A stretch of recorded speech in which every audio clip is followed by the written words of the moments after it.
going on, everybody? Ooh, I almost did it. Was it? I think I sound less sick, right? You sound less. You sound less sick. Yeah. Yeah, just a little Good. gravelly. Just a little. It's like It's vibey. Yeah, it's like when Sick Phoebe debris. got sick and did Smelly Cat, and it sounded cool. For Yeah. sure. So you don't sound like yourself in my headphones. I don't. In a good way. Like no. Oh. That, No, for sure. well, welcome back, Sierra. Welcome back. How was Sierra. So sorry. Welcome to Reality Recap. I'm your host, Nick, joined by the lovely household. Sierra is back. Susie's here. Mary, Justin. It's a full household. Natalie says hello. She is thriving at home with the babies and sends her love. And I think she'll pop in soon, hopefully. We have a jam-packed episode. Lots to get into. Almost too much. We had the just absolute bananas Ultimatum reunion. Oh my God. But it made like the finale almost like really pointless to watch. Yeah. Yeah. Because like everyone got engaged, but it's like next episode everyone's broken Nobody up. worked out. Not everyone. Yeah. Congratulations to David and Casey. David and Casey, Monica And Luke. and Luke. The couples that I was like, yeah, they might work out, did work out. And the Right. ones that I was like, Monica I and can't Luke- believe you're getting engaged. You know, they got God on their side, so like they seemed like they were. Yeah. They seemed like they were never. It's like they got an engagement ring out of this. Yeah. Yeah. I felt that at my core. Mm-hmm. And then I but didn't David, while I watching. feel like I love as a progressive man. Mm-hmm. I emphasize the word progress. And what I love is people who make fucking progress. Like, Yeah. it's not interesting to be like, yeah, no, it's like I had a great childhood. You know, it's been great. Like, David seems like he's really been through some stuff. And Yeah. while he maybe showed some cracks Mhm. throughout this season, as reality TV stars do, like, he seems like he's making progress. And that I find to be uplifting. So, like, I will shout out say, to David. I Shout out. never think these I shows hope are I'm right. actually Don't prove me wrong. made for like lasting relationships, even for the couples who do last. I'm like, there's really nothing, in my opinion, I'm like, there's nothing you can get from this. But I will say the conversation that he had with Madison's dad, Mm-hmm. I actually think that probably benefited him and his relationship. And I'm like, wait, that you're changing my mind a little bit that this show actually might help people Yeah. stay together. I think people on these shows, The Ultimatum, Love is Blind, Age of Mhm. Attraction, Love Island, The Bachelor, like, it fucks you up in a way that, like, if you want to, like, do something about it, you can definitely learn about yourself for Yeah. sure. You can make some meaningful changes. It will certainly, like we talked about with Love Island, like movie night, it will literally shine a mirror On about, like, everything. how you come across, Yeah, who you right, are. yeah. And if you are open to not blaming the edit and the producers for every little thing that you Right. don't like, it Yep. is an opportunity for some growth. Mm-hmm. Yeah. And I also think they kind of take out a big struggle for a lot of people with it's just like the ring and getting to that place and figuring out the why, and it's never the right time. Where I'm like, I do think those types of shows where it's like, hey, we're going to provide you a ring and an Yeah. environment to like test the relationship, I guess is the term of it. But like, yeah, where I'm like, ordinarily, you're not going to be in a relationship where you get to go and date or have a trial marriage with a complete stranger that you happen to be attracted to and see what happens. Mm-hmm. Personally, not for me, but like I do commend, because you have to be a strong-willed type of person or really need that test to be able to sign up for a show like this and then be like, okay, no harm, no foul. Yeah. Because I'd be like, what the fuck was that? Yeah. It sounds like it ruined a lot of the relationships Well, for that reason. It also sounds like there were some relationships that I wanted to know a lot more about during the show. Well, hopefully we'll get a chance to learn more about them. And again, we have a jam-packed episode. A lot is going on in the reality TV news. We just found out Nick and Alandria broke up. We have Trinity's alleged situationship guy from her past is popping off in the comments. Like a lot of that's going on, and we'll discuss that. In the city reunion, I have a lot of thoughts. I felt Viall activated, and we'll get into that as well. My biggest thought is Lindsay. Everyone else needs to step up more. I couldn't agree more. When Lindsay is like being required to pull the weight, and now she is being forced to come across to trying to paint like come on, like if Whitney's your villain in the Yeah. city, you don't got a show.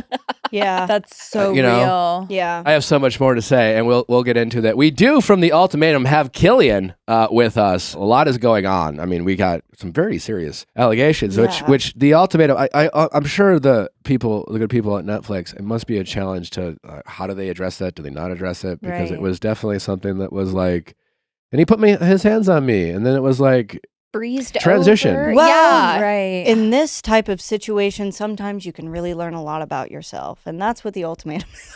But yeah. Was that the exact transition? No, but But it was like along those lines. So Where, it was, Along those lines. where I'm like, Yeah. it was so casually breezed over, and it was multiple people saying the same terminology, multiple women that Yeah. were like, and you put your hands on me that night. And it was just like, oh, and now we're just going to jump over to so-and-so. Haley and Ashley are with us next week for what I assume is going to be an explosive going deeper. They got a lot to unpack, and especially Haley, who clearly had more to say and things to share. The receipts. The receipts. yeah. I think we'll get them. Yeah.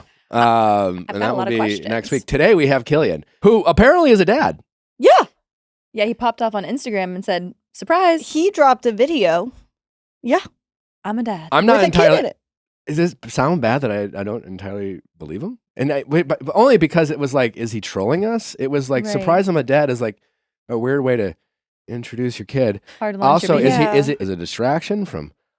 Honestly, like I literally came in this morning not knowing he was a father, and then you guys told me.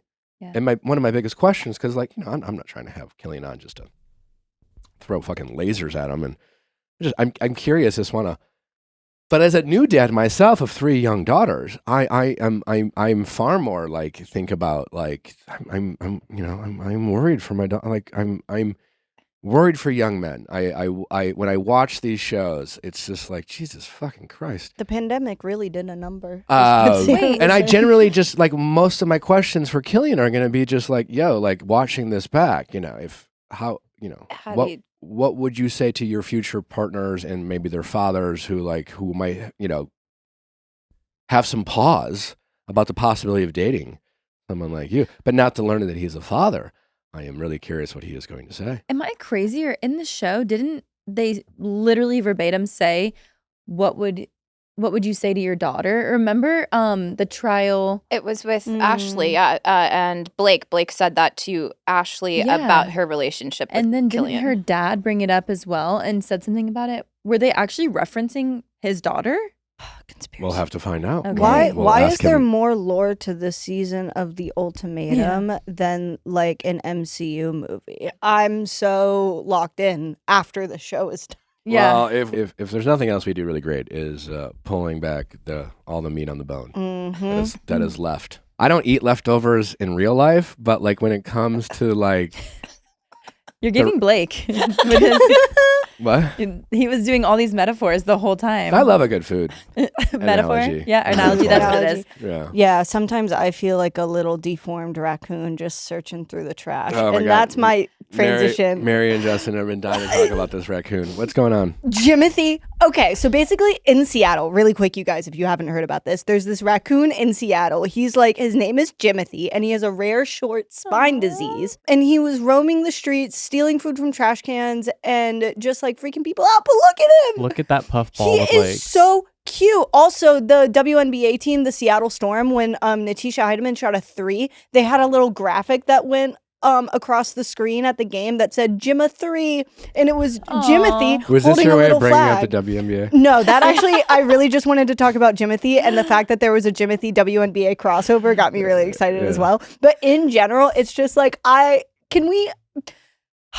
I love that little guy. Look at the way To be he honest, runs. he walks like almost like a human. Yes. Yeah. I know, look at him. It's a little unsettling and also very endearing. No, it's the most endearing thing on earth. Like, Gotta, nature Yeah. made that. I'm more on the unsettling little like put it in a scarier movie. No. Totally. It's like a skinwalker. That's like me No, when I don't come do him home. dirty. That's when I come home He's at the night. cutest That's one. my Taco Bell Well, and the I'm like peop- rummaging. Yeah, the people in Seattle, he's kind of like becoming a local There's cryptid type. CCTV footage of him like going We through don't the have a lot trash to root and for in finding Seattle, things. so maybe that's why. Exactly. It's like, give them something. It's always so rainy. I mean, they did have the Super Bowl champion. I was gonna say, Super is that Bowl a sports champion, joke? Space Needle, iCarly, Jimothy. Timothy, he's a cute little nugget. Mhm. Look at him. Yeah. It's really giving like Where's all body this footage positivity. coming from? He's He's a running local around He's Seattle. running celebrity. around. This is all paparazzi footage. Yeah. TMZ. Paparazzi. They're tracking him? Yeah. Jimothy watch. Oh my god, look at those hands. Jimothy He's so the cute. raccoon. Wait, also, should we be concerned he's out during the day? Nobody get near him, right? What do you mean? Why? Rabies. Raccoons don't rummage in the day. Coming across Can we him. verify that? Can we make our AI like That's not true, but it's not normal for like a raccoons to not personality on a regulate. show, like a rabies like a isn't true? Jeeves. It's not true that it's Oh, you yeah. don't keep Voice. every like a Janet from The Good Place kind of thing. Just- Yeah, Like an all-knowing just robot. Like Big Brother. I mean that's eventually something that like this is going to be a thing. Let's lead the charge. Okay. We can just talk to it on the show, and they'd be like, "No, you guys are stupid." Mm. Not that you're stupid, but like, yeah. Yeah, Not a if that thing. said that to me, I'd be like, oh, okay, cool. I quit. No, every Yeah, time you say it just something, that's buzzes. Yeah. I just like that we went from Jimothy the little raccoon to what if we had an AI? What if we integrate an AI guest or host not onto guess, the show? but just like a fact finder. Yeah, I actually like that. By the way, Justin, the AI host, found the fact within 2 seconds. So That's true. don't know that you need to invent. Oh, Justin is our AI. don't want to Yeah. replace the jobs. Anyway, I just wanted to talk about Jimothy really You know quick. who we could replace? Who? Kenny. Leave it at that. Yeah. Yes, Kenny. it's been a big week for Love Island breakups. I think Nick and Alandria have a deep love and affinity and friendship. For sure. And if there was more than that into their relationship, they clearly didn't show it. Oh, like we And wouldn't. that is their prerogative. And like, Mhm. and this is no shade to them. I just like you guys are carrying on this like reputation from being beloved on the show that I'm like, if things kind of fell apart or you guys were so busy and couldn't spend time together, it makes sense that I'm like, oh, we didn't really see them together a lot towards the end of their relationship, but kind of keeping the friendship alive. And then you announce it, and it's like, okay, no harm, no foul. It's been a year. That's honestly kind of how I feel. I hate when people have conspiracy theories about like, oh, there's a contract or whatever, but I low-key feel like I'm like, it is very suspicious timing to be almost exactly Weird a on the year. timing. Weird timing, and I hate the conspiracy theory of it all, but I'm very much on the no harm, no foul. I like both of y'all individually, and I bet they have a lot of respect and love for I was gonna each say, other. mutual love and understanding. Totally. And Nick is a DJ, and Alandria is just The like fashion a icon, business kinda fashion. like a- Exactly. Mhm. And when she got her new apartment, where I'm like, obviously, like, you know, you guys were dating for a year, so you don't need to buy a place together. But I was just kind of like, interesting. Yeah. Yeah. You know what I mean? Like, if you're like with your forever person, you're like, well, maybe I'll see how you fit in the equation. I also don't. I think with There's the mixed two of up, them, though. what I really always loved about Nick and Alandria was just their mutual support for each other. Like Right. it always seemed. So their friendship. Yeah. I mean, honestly, yeah, their friendship. Like, and I think it was a thing of regardless of whether or not there was like a romantic aspect to that friendship or not, which after watching Love Island, there was something there. It wasn't like there was nothing between them. Ooh. Really quickly before we move off, they Yeah. issued why they broke up. Yeah. Oh. They Oh. said the distance between them and their busy schedules made it challenging to maintain their connection. They still remain close friends at this point. They share a deep love and respect for each other and will always support one another whenever possible. As a Nicolandria defender, I absolutely love them. I saw them very close. I don't know. I think we have different algorithms. Does this change anything? It changes nothing for me. I That's think what- they yeah. were just What do you mean you have not different living in the same. algorithms? They were- I think because I see them together all the time. I also did too. Oh, Yeah. wow. So I think maybe Well, I apologize. because it's okay. Maybe because I'm a Nicolandria okay. fan and I think that they were Okay. a beautiful couple. Yeah. But They were. that'll just be me on my soapbox. I will always think they were real. Bailey, I love you. I love you as well. Thank you. But everyone can have their opinions, and I think they do have a lot of love and respect for each other. Clearly, I've Uh, always just thought that they looked hot together, so I didn't really care if Yeah. it was real or not. No, I Also That's agree. genuinely always been my Hot take. couple. Two hot I'm just people. like, beautiful, give me more. I was Yeah. like, I And might it- say speaking of anniversaries, now you have Kenny. oh, Ew. Again, a timing. year after the breakup, he decided to do a podcast. Is there a contractual? Is it a year after the breakup? Yeah. Because Mhm. I'm like It's been a that. year? Mm-hmm. Was so there wait, they broke something- up. They also broke They broke up. up a year after the show, and this is a year after their breakup. Is that like What is an the year? astrology thing? Is Well, it in it the stars? was. Well, if we're asking about the Well, stars, I definitely don't think Kenny and Janae had any type of relationship contract. well, At all, No, but what period. about a silencing contract of sorts? Is there a limit to that? Like, could there have been like a year thing of like, hey, keep your mouth shut for a year, cease and doubt it. desist? type thing? astrologically speaking, there was we're getting out right now of this really intense Mercury retrograde in Cancer, which It seems like every is Mercury always in retrograde? no, 'Cause it- but this Mercury, it goes in retrograde quite frequently, and it's always known to like mess up communication. And like this one specifically was, depending on your sign, like it was really about communication and relationships, and then like giving you clarity surrounding like whatever answers you like needed. So a lot of people, if you found yourself having these like really intense situations where you didn't know what was happening and you felt like a lot of like things just weren't landing, and then you kind of like through this time, the past month, like realized what you needed to realize about it and kind of feel a little bit like more settled. I think that was the Mercury retrograde, but it's been, at least in my experience, if you believe in astrology, awful. I've heard it's a really good time for Leos, and I'm a Leo. Mm-hmm. And they say I'm about to pop the fuck off. Yes, because so I hope Mercury you guys are retrograding ready. is ending. and we're feeling going hot into today. Leo Sorry, all season. you retrograders. Yeah. Because it's been kicking my ass. Okay. I'm so sorry for you guys. I feel great. So, like, Kenny basically went on some podcast, told a bunch of lies according to Janae And Cordell. and Cordell. Yeah, Cordell popped in. Mhm. basically. And Janae responded, and she was like, "My lawyers are going to take He care made of some this, but-" serious accusations. Yeah, verbal abuse, said she put his hands on him, and then she turned around and claimed, actually, I was going to call the cops on you because Oh my God. And I'm sorry, but I'm just like, we're talking 2 years later. You had you sent her a cease and desist, and then go on a podcast to talk about your relationship, sobbing. And also, he did this really weird reality TV show as well. Like That was kind of like a Big Brother thing. It's like Was that like a soap opera? it's like a soap opera reality TV show, and he was like super exaggerative, super like erratic. I thought he was booked and busy. No, that was a reality TV show in another country, and it's just like. What, that's not booked and busy? He should have left it at that. But what I'm saying Well, is that I'm like, this just seems like another thing where it's like, didn't get the relevancy you wanted from that. So now 2 years later, we're going to go on a podcast And and bring try up to Janae's expose. name. Yeah. No, I mean, in the history of reality TV breakups, there has never been someone more gracious than Janae Craig. Yeah. Especially given the context of what was out on the internet. Mhm. And if you don't remember, like, it was basically discovered that, like, he was sending, a la like Killian, almost, like, sending some very nasty messages to his boys about Janae that included, like, some pretty racist Yeah. Mhm.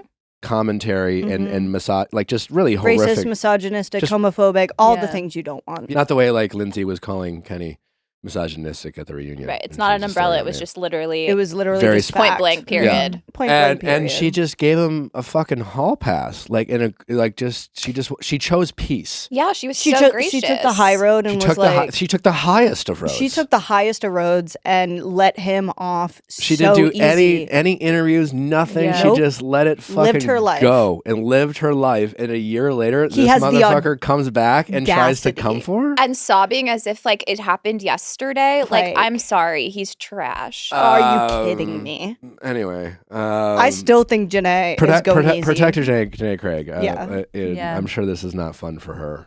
No. So My favorite part about her post was she was like, I'm sure like the funds are low and like Yes. now my lawyers are coming for you, so you're gonna be negative. Yeah. Hope it was worth it. Yeah. Literally. I hope Janae's lawyers never been more pro lawyer Yeah. than the Yeah. legal team of Janae Craig. That's like Aaron Brockovich type shit for me. Mm. Get him. And I remember in the interview, like a clip that I saw was him being like, yeah, and then having these brands, you know, like making money about like Oh yeah. poking jokes at. And I was like, honey, like they poke jokes at the situation. Nobody mentioned you. Like, I'm like, you did the crime. Do the time. Exactly. I And always saw like a clip. It was around that part where Yeah. it was like, I could have been in France. In con. I'm like, what the fuck are you girl. talking about? What do you mean? Yeah. Entitlement is what you're talking about. But I also just literally didn't know what he meant. I think he thinks instead of like the circumstances being based off of his actions, he's like, she took that away from me. Or like with this breakup and picking sides where it's like, no, it's everything that you did and how everything went about, which is why you lost the opportunities that you lost. It's not because you guys broke up. People break up all the time and are still having opportunities to be in the public eye. When you're saying racist things about your fucking girlfriend, people don't really want to fuck with you, let alone hire you, sir. Nope. Yeah. And Yeah. more. He said more. You know what I mean? Like, Yeah. and that's just like scratching the bare minimum of the surface of what is wrong with this man and how he's going about his quote unquote business. Yeah, sometimes men freak out when they realize their actions have consequences. You know what I mean? It's crazy. Yeah. Do we care that Trinity's, I don't know, someone from her past is trying to claim there was a relationship? Now it's giving No. to me the Love Island, Love is Blind. Oh my God, I can't believe the man who ruined my life is. And it's like, did you guys even date?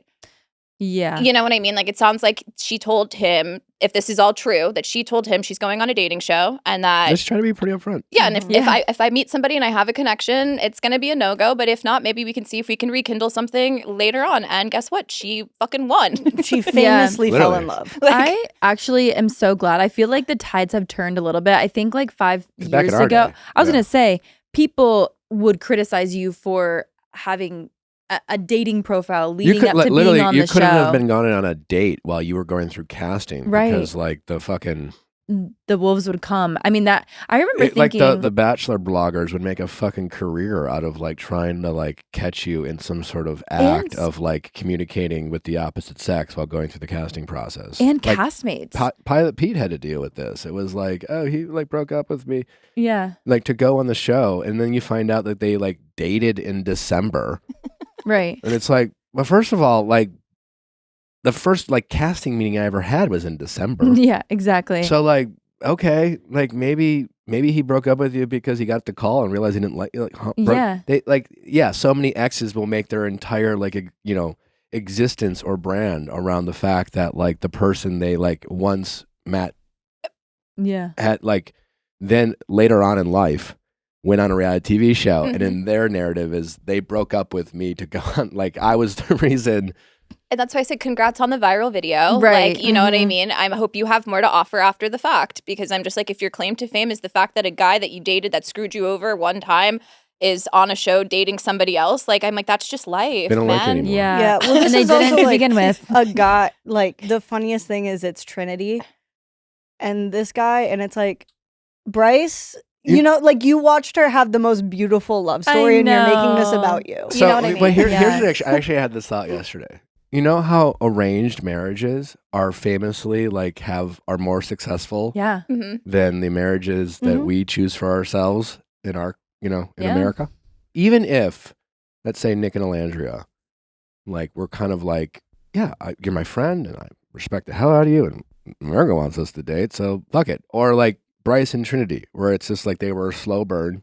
You know, they kind of like they were together because everyone else matched up with everyone else, and then we're like, well, fuck it, yeah, you're hot, I'm hot, and we're friends, and maybe even if they're not like hot for each other, like in the way Melanie and Sincere in a toxic way are, but like maybe like reality TV is like America's versions of an arranged marriage, because like the reality is like you can't deny that like Bryce and Trinity, like they have millions are on the line.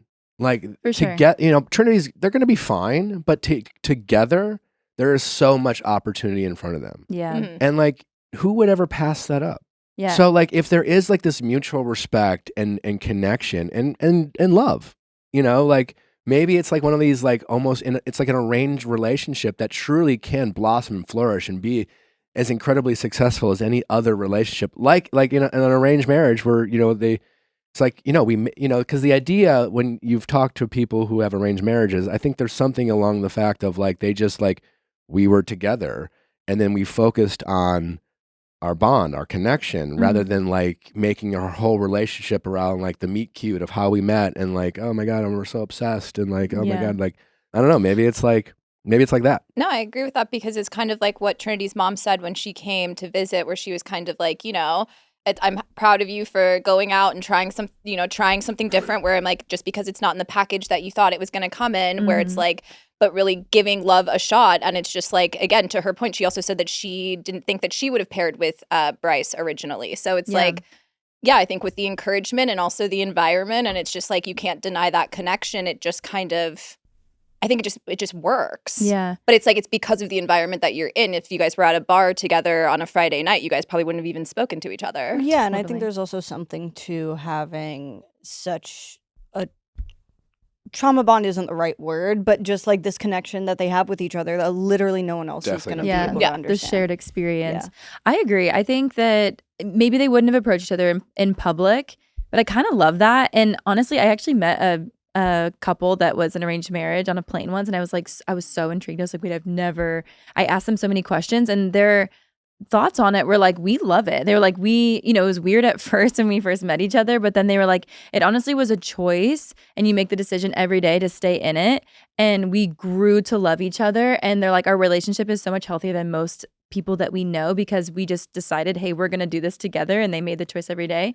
It really sucks if you find the other person ugly. Oh, I can't imagine. Yeah, that would be horrible. But if Trinity you're just a couple of Bryce, hotties. yeah, I'm like, Yeah. they're obviously you know. beautiful. They maybe didn't, come in the package they perceived or they thought that they would. But I'm like, with the right encouragement, like you said, millions on the line. I mean, like, why not give it a go? No. And I feel like it's kind of a nice little push to try something new, you know? Like I said, I think, and I think even with the arranged marriage of it all, I feel like it just takes out the superficial things that you tend to focus on, where it's like, oh, I don't like it that you chew with your mouth open, or like, you know what I mean? Like, because when you meet somebody, a lot of the times it's superficial, so it's like hot, and then how do you build down? I mean, That's listen, so true. I think what makes my marriage with Natalie feel as strong as it is like I invest all my energy into her in that relationship, and now we work together. We've built a family together. Like our relationship, we don't like every once in a while we'll reminisce how we met, but like it's based off of like what we've built together. Exactly. Like, you know, and so as a couple, when you like, you know, are with each other over a period of time and you make choices to just stay together and you build things together, whatever it is, maybe it's a career, maybe it's a family, maybe it's a little bit of both, whatever it is, that is something that you have, you wake up every day with like this mutual, you know why you're waking up kind of thing. And you know why you are fighting for the relationship. And when you have that disconnect, you know why you're like motivated to like get reconnected, because you're not just in it for yourself. Like, you know, early in a relationship, it's just like, well, you know, I just like, I have the butterflies. And like, if I don't feel the butterflies, then like, fuck it, you know? And then as soon as that person gives you the ick, you're like, eh. Yep. Yeah. You know, but we were like, never compatible anyways. So yeah, like when you have a shared purpose that's greater, that feels bigger than yourself. Exactly. You know, and there's a goal to like work towards something, that is like a cheat code for a relationship. Right. You know? And on top of that, I think it's very obvious that they have so much chemistry. Like, I feel like Alandria and Nick, I feel like even by the end of Love Island on their season, they were kind of like, well, like, so you want to go? Yeah. Oh, okay. Like, they want us together, and they kind of were like, okay. I will never forget Soul Ties. And they were hot. They were hot for sure. But it's like, it's Brinity. They feel more like it was less forced, not forced, but it was less pushed on them and more organic, in my opinion. So it was also so different because Bryce and Trinity were together from the beginning. That's true. And then it's like, I mean, Bryce crying. Come on. After Casa. The moral I know. paragon of the villa. There's no way he's that good of an actor. No. He's been in Hollywood I too agree. long. And if he was that good with that face, he would have been a working actor. yeah, He would have been He still Brad should be. Pitt. Someone put him in a movie. Also, yeah, did like he we- would have been a teen star. Also, little Viall Files lore. Did we know that Leia from here was in acting class with Bryce? Yeah. No way. Yeah. Wait, I love. I They're still forgot about friends? that. No. No, but she just like, she messaged me one day and was just like, tell me why I couldn't figure out why Bryce looked so familiar. And then she was like going through like texts, because I guess she still has them. He was her acting partner in Yeah. the class. Aw. That's, yeah. I wonder if he was a sweetheart. Bring him. She said he was, and he was very sweet. That's so nice. All right, we got to get into In the City. In the City. All right, reunion. Okay, where do I want to start? First of all, did it not feel like Amanda's not even on the show In the City? It was almost as if they like brought her on.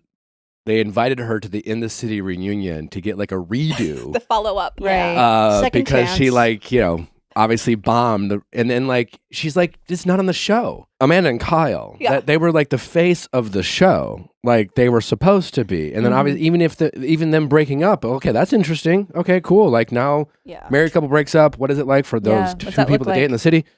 There's a storyline. But yeah, it was just like, what the fuck? You know, like it just felt like, They're not even a part of it. But I also was saying, because they started the reunion and we got Amanda's whole like, which is like kind of what I said on Tuesday. It was like I wasn't expecting much, and I got a more like an uninterrupted version.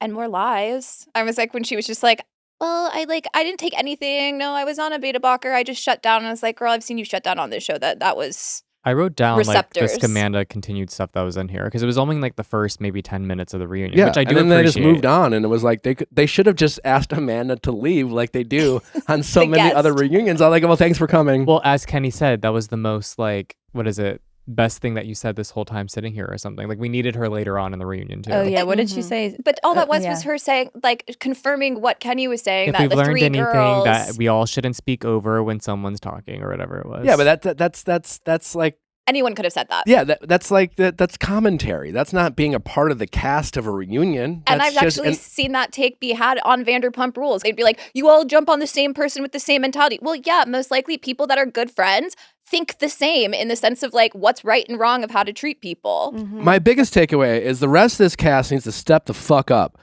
because like you're making Lindsay Hubbard work too hard. I'm sorry, like I said earlier, like Whitney is not your villain. If Whitney is your villain on this show, you don't have a show. I also said, I'm like, I just wish that they would just have changed the show, or the show would have been called Lindsay in the City. And then all of this would make more sense because she is the star of the show. She is the connection to everyone. And again, where it's like you're kind of baiting us with the Kyle and Amanda of it all as if we're going to get more answers, where obviously you picked up cameras post-reunion, threw something in the front, threw something at the end. And it's just like, but then these questions that we're getting at the reunion, it's just like, okay, we're just recapping what we already knew at the reunion. Gosh, I mean, couldn't you imagine if Kenny wasn't on the show? What the fuck would they talk about? And the whole like Mean Girl conversation, it's just like, okay. That never goes well on reality Well, TV. Well, yeah, I'm but so to be tired. honest though, like what do you expect Whitney and Kenny to do when you show up and like he says a couple things in a conversation with a friend, and maybe, you know, certainly some of the things he said didn't land and certainly are open for like questions. But they made the whole like narrative going after this relationship. And again, I don't know Whitney that much. Like she was on my season of The Bachelor. Like what I know most about Whitney is that she's like very close / best friends with Rachel Lindsay. And the handful of times I've talked with Rachel over the years and Whitney's name comes up, she's only being described as like just the nicest. She's like Minnesota nice. Yeah. She's She like the seems nicest a really person nice, in the sweet- world. Yeah. Yeah. I think Yvonne, it made sense when Yvonne talked about the Mean Girl comment where she was like, what I didn't like is that you didn't give Whitney a chance to like be friends with us because you already gave her that bias of like, Yeah, we're yeah, the mean but how is girls. that like Kenny's responsibility? Like it's the boyfriend, it's the toxic misogynist. Well, he brought her. But you know, no, but like they played in the narrative because again, like this entire cast decided to go after Whitney and Kenny and like clearly not go after each other. Like, hey, listen, this is the fucking show. We have Lindsay like just like out of nowhere just calling Kenny a gaslighter. Like, I mean, she's just like name calling him because like she has to work so goddamn hard because apparently no one's giving anything. Georgina did kind of eat down on Lindsay's side. Eat down in the sense of like she was going in for no reason. No, but I want them to go after. Like, listen, it's not interesting knowing that they're all friends and knowing that Lindsay is obviously such a big personality and kind of like the leader of this group. And so all of her friends that Kenny is accusing of being minions, I know that doesn't necessarily land, but it plays in that narrative because like all they're doing is just agreeing with Lindsay, and they're not willing to call each other out and like get into their. Lindsay ruined the wedding. Like, come on. Like, they made a bigger deal about like some shit between Whitney and Kenny than the fact that Lindsay showed up at a wedding and just like decided to make that moment to try to save the marriage of Kyle and Amanda and scream and stand. Like, come on. Well, like the finale drama is literally over who got a room in an Airbnb. Yeah. Like when you really break it down, where it's just like, oh, who said who and who is invited and who is entitled. And it's this mom comment where I'm just like, I too would probably be annoyed if it was like a group thing and you're trying to do something nice for someone else. And then you guys are come back with like, well, we deserve it because, and it's like not a conversation. I'm also like, this is the dumbest thing to be carrying on to be finale drama, let alone reunion fuddle. Especially when Whitney's like, yo, I definitely shouldn't have said that. It came across the wrong way. Yeah. I regret saying it that way because like she was wrong for saying it. Yeah, but then if you're Lindsay, you can't necessarily let Whitney's apology be taken because, to your point, 'Cause no one you're else the is only one working. Because working there's no here. other drama. And Yeah. here's my question: what would the show be if Scamanda had not happened? You know what I mean? It's like I Yeah. almost don't want to. I think the show still would have been entertaining. No, I think the No, show. I would have watched I almost it. wonder if it would have been better because then Kyle and Amanda would have been within the drama of the show rather than siphoned Listen, in their own. It's a season one. You know? I'm just saying they better fucking step it up. No, I heard that the show had to take a shift with editing because of Scamanda, where it was like the actual storyline, hence why Katie DeLuca was cut from so much, was that she was on as a supporting character for like all of the shit that Kyle was doing. So that was like a big storyline, was like the reason as to why Kyle, instead of it just being like Amanda apartment hunting and isn't she going to live with him, that there was more to the story between the two of them. And then when all the Scamanda stuff happened, they like reconfigured. They also reshot confessionals and put Amanda in. So that's where the timeline. Talk about of a the different season. timeline. Yeah, the season was just a little It's back crazy. and forth. Yeah, so I wonder if almost like season 2 of In the City, given they get a season 2, would actually feel way more normal because the show can actually be like what it is without having to completely re-edit it. I don't know. I must have been watching a different show because I thought there was a lot of other drama in the show. I just think it was it was a limited series that was shorter, so I think they just had to condense. I guess I'm just basing it off But the do you feel like they reunion. addressed? Yeah, I was gonna say, do you feel like they addressed it at the reunion? I mean, there's a whole second part where like they're talking about like the wedding more, right? And then like other aspects like Danielle. So something I think we just saw like this. Well, part of one it. of 2, which is half of the reunion, was 10 minutes of cleanup of Scamanda, and then essentially an attack of Whitney and Kenny. And I'm also like, I have an issue with, I think, with these reality TV shows with how people apologize. I feel like I bring this up on different shows all the time, but it was also in the Ultimatum. It's also in this show where I was like, I think we've just lost the art of how to apologize to each other, because it's a lot of therapy speak. It's a lot of like, I'm sorry that if what I said made you feel that way, that wasn't the intention. And it's like, okay, but then you're now insinuating that I'm overreacting or that like because Whose apology are you critiquing? Whitney and She said no. No, but I agree with Sierra too. critiquing Whitney and also Blake on the Ultimatum. She said like, I'm sorry if what I said made you feel that way. It wasn't the intention, but She did say I misspoke. Yeah, and she did, and that's what I'm saying. She took complete. But that's what I'm saying is like the same thing what Amanda said, where it's like if you apologize, you have to be able to apologize without a but and without having to defend yourself, because then it just negates the actual apology. And Blake was apologizing to Haley during the Ultimatum, and it was just like, Literally said, but I poured into you, Yeah. or like all of these people using this like weird therapy talk as if it's like, well, I'm entitled to something from you because I've poured into you. Which, by the way, that's what I thought about with, and I love Kenny and Whitney, but they had me sold on the sorry until it turned into him being like, Lindsay, you collect apologies like you collect souls. And I'm like, now it got petty. And I'm like, you need to like leave the petty That was a pretty part. good Well, it's moment. either you feel It's like such a soundbite. it's so It It was is. funny. But it defeats the purpose of the sorry. And you don't know Lindsay well enough to say that, but if Yeah. you've watched Lindsay on TV for the last 10 years, you feel justified to say something like that. Imagine what it was like to be there. Oh, true. I mean, highly edited. So I Highly imagine they edited. were just yelled at for a long period of time. I mean, at some point, you're just like, fuck. And this is after True. an apology. True. And then you get yelled at for an hour. Right. But And that's, it's just like, all right, cool. if I were in the cast, like hearing the Minion comment, like, yeah, that's not a nice thing to say, but I'm like, it feels just kind of like a brush off thing that didn't have to be such a big deal. But if I were in the cast and I'm not Whitney and I'm not, like, I don't know, I think I would be annoyed as well. I'm not saying that these people are her minions, but I'm like, they're all her close friends. And it is kind of like, you're the outsider, you're the oddball out. And I'm like, she seems like a really nice girl. I just don't really know how she could. It's like, okay, she gives her apology, but I feel like she's just wanting a little validation on her experience too, where she's like, okay, but like, this was kind of shitty.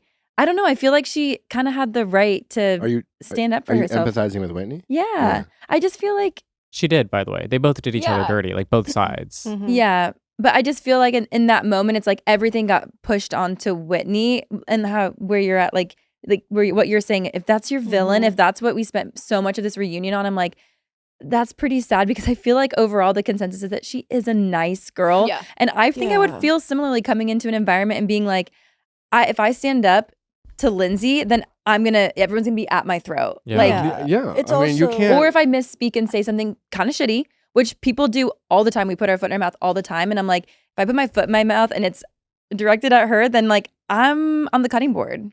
that's what I'm like, I think that there's an art to an apology where I was like giving them the more leeway. I was like, Georgina was just like ready to jump in, and by all means, I get it, defend your friend. What but did she say specifically? Which was kind of harsh, when she was like, "I'd rather you say you were with him for reality TV than That say made that no you were actually fucking with sense. it." But she was saying she doesn't support the relationship, is what she was saying. I was thinking more on the Yeah, like but double down.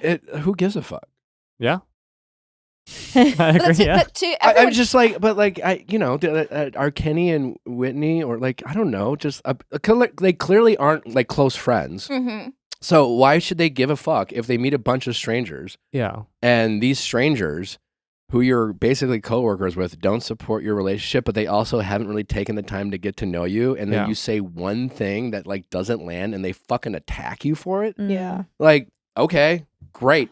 I will say the real villain, by the way, of the season is Gavin. He We're all is. arguing at each other because of something that he said or started between everybody. The wedding would never have erupted the way that it did unless it was just like, hey, I care about you guys as friends, so how's it going in your marriage? And it's just like, why is this topic of conversation? The murky do kinda think you conversation, the need- mom conversation, Lindsay, like he's literally there for everything. Yes, totally. And I will say about Gavin, I do think in the vein of nobody was really working this season, Gavin kind of was. but Gavin he got tried. to I'm not saying he was doing a good. I agree with Mary I'm there. not saying he was doing a good job. His performance review, not great, but he was making an effort. You're like your effort, A. Yeah. But honestly, you can't cut it. He's Yeah. the producer on the cast. Yeah. I was Yeah. like, you can't stir shit up from the side, not actually actively being involved Yes. in any of the drama. You And then have be like, to get in the mess. and you don't have a situation that any of us are focusing on. We know Yeah. nothing about your dating life. We know nothing about your work life. We know nothing about you at all. But for some reason, you're in the middle of everyone else's personal shit, He's the bringing it up bartender. at inopportune times. But I'm like, every show needs a villain. And to your point, where I'm like, if Whitney or if Gavin is your villain, we're doing something wrong here.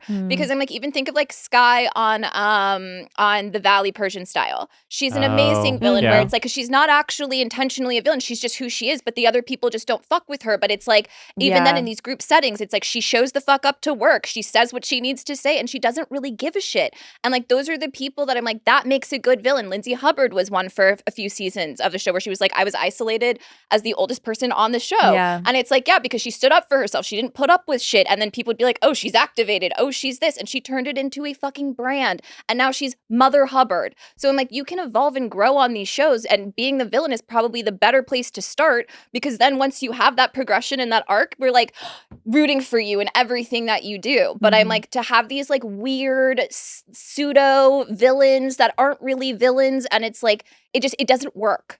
Yeah, because again, it plays into the Mean Girl narrative, because like they're going after Whitney because they don't want to go after each other. Mm-hmm. They don't have the guts to go after Lindsay. That's So what they I think. pick the weakest fucking link. It's just And that's not like a dig on Whitney. She's just very demure and very like just nice, and she's just not gonna. you pick the person that's not going to yell and scream back at you. Like low key, Yeah. I say this Yeah. respectfully, but like I don't think she could hold her own in the sense that like that's a lot. She's not that person. She's not that person. And I think that's a good quality to her as a human being. But like on a reality show, I'm like, yeah, to target her, I'm like, that's kind of crazy.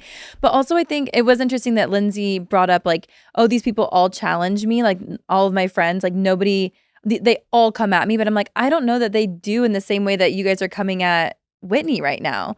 Like, sure, they might challenge your opinion or like call you out on something, Then but why didn't we see it? yeah, all exactly. fucking season. That's what I'm saying. I'm like, This is a reality TV show about your friendships. Why didn't we Yeah. see that element about your relationship? So for the contradiction of that, though, where I was like, it is Danielle for me, where I was like, I wasn't the most excited to see Danielle back. I'm so sorry, girl. Also, didn't need her opinion on Scamanda. I But I like was her. also kind of like, I feel like we needed her too, because if she wasn't on Yeah. the show, what the fuck else would have happened? yeah. But with Danielle, it was like, it was interesting when they brought up the whole thing about Lindsay and not having friends that stand up to her and all that stuff. She's like, all of my friends do, and in different ways. But I was like, well, every time Danielle speaks hard truths to you, you just stop talking to her. So it's just like, again, where I'm like, Kenny made a point to where it's just like, you don't really take constructive criticism. You take it as like a dig at you and how your life is going, or people having strong opinions that you didn't ask for, but you're allowed to have opinions on everybody else's situation. yeah. I mean, he was literally trying to answer the question, and then she started calling him a gaslighting narcissist. She just did the whole like list of like internet name. What do you call a man that you want to like discredit? Well, I was like, I feel like that's like the biggest thing I always see at reunions, is that it's like the person who's constantly interrupting is the person that's like, you won't let me finish. Let me finish my sentence. And it's like, you cut off everybody else. Yeah. Like, And I don't fault Lindsay, because again, She's truly is trying to she is trying to make this show work. She is busting her ass and but everyone else needs to step up more. Yeah, I'm like, I need somebody that you guys actually don't get along with, or I need you know what I mean? I need the West Side Story of it all. They need a heavy hitter who has a power dynamic that can be head to head with Lindsay, because she's so powerful, and I say that in a badass way, but people respect her. They're a little scared of her maybe on the cast to approach her and call her out, but they need somebody who is equally likable and favored and respected, but also gonna be a badass and go head to head. Because I think, totally. Oh my God, that would be amazing. That's exactly who they need. But they need a female that can go against her or can rise up to her occasion, because the whole thing where they've messed up with me was making it Kenny. Totally. Where it's just well, if Kenny had a fighting chance of being likable on this show, I already don't like him because you enjoy arguing with women too much. Yeah. You know what I mean? It's just a bad luck. That was an iconic line. All right, up next. Well, we do have part 2, so maybe they will redeem themselves, and we will all just be like, oh well, maybe just give us the second half all at once. Up next, we have Killian from Ultimatum, and boy, do we have questions for that guy. He's up next. Well, before we get to Killian, don't forget that Wi-Fi Plus is available and ad-free for all of you listeners out there. In addition to ad-free content, you get some amazing bonus content like our reality recap deep dives, where we dive deep into these shows that you love and we get into the nitty-gritty. Also, in Justin and Mary this week, Justin and I talked about if we've ever had sex with ghosts. So tune in. Absolutely. Yeah. Can you send me the link to that? Yeah. Thanks. Sign up for Viall Plus. Obviously, right? If you believe in ghosts, then yes. Well, again, you're gonna have to listen to Justin and Mary to find out. Okay. Parents with teenagers already trying to keep a million different things under control. Well, Cash App is here to help make sure your teen's money and spending isn't adding to that craziness. Cash App card is available to teens 13 through 17. Through sponsorship by an eligible parent or guardian. Every purchase sends a real-time notification so you can keep track of spending while giving your teen more independence. Parents can manage everything directly from their own Cash App account, making it simple to stay connected to their teen's financial activity. Listen, financial literacy is, I think, at an all-time low, and that's not great. And you can make a lot of bad decisions as a teenager. We don't know that. It's part of life. But sometimes the decisions, like your financial ones, can stay with you in your credit history for a big chunk of your life, and that can be very costly. So it's really important to teach your kids financial literacy, and Cash App is helping parents do that. Teens can personalize their Cash App card, receive money from family and friends, set saving goals, and learn real-world money habits with parental oversight.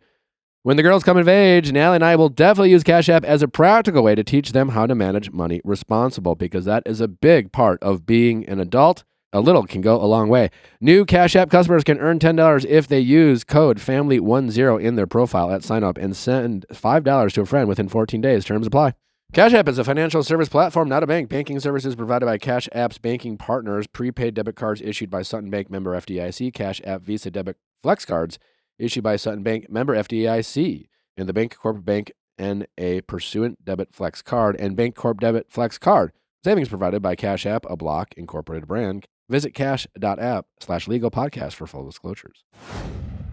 One of the most interesting health discoveries in recent years is here, which led to a breakthrough nutrient design to support healthy aging.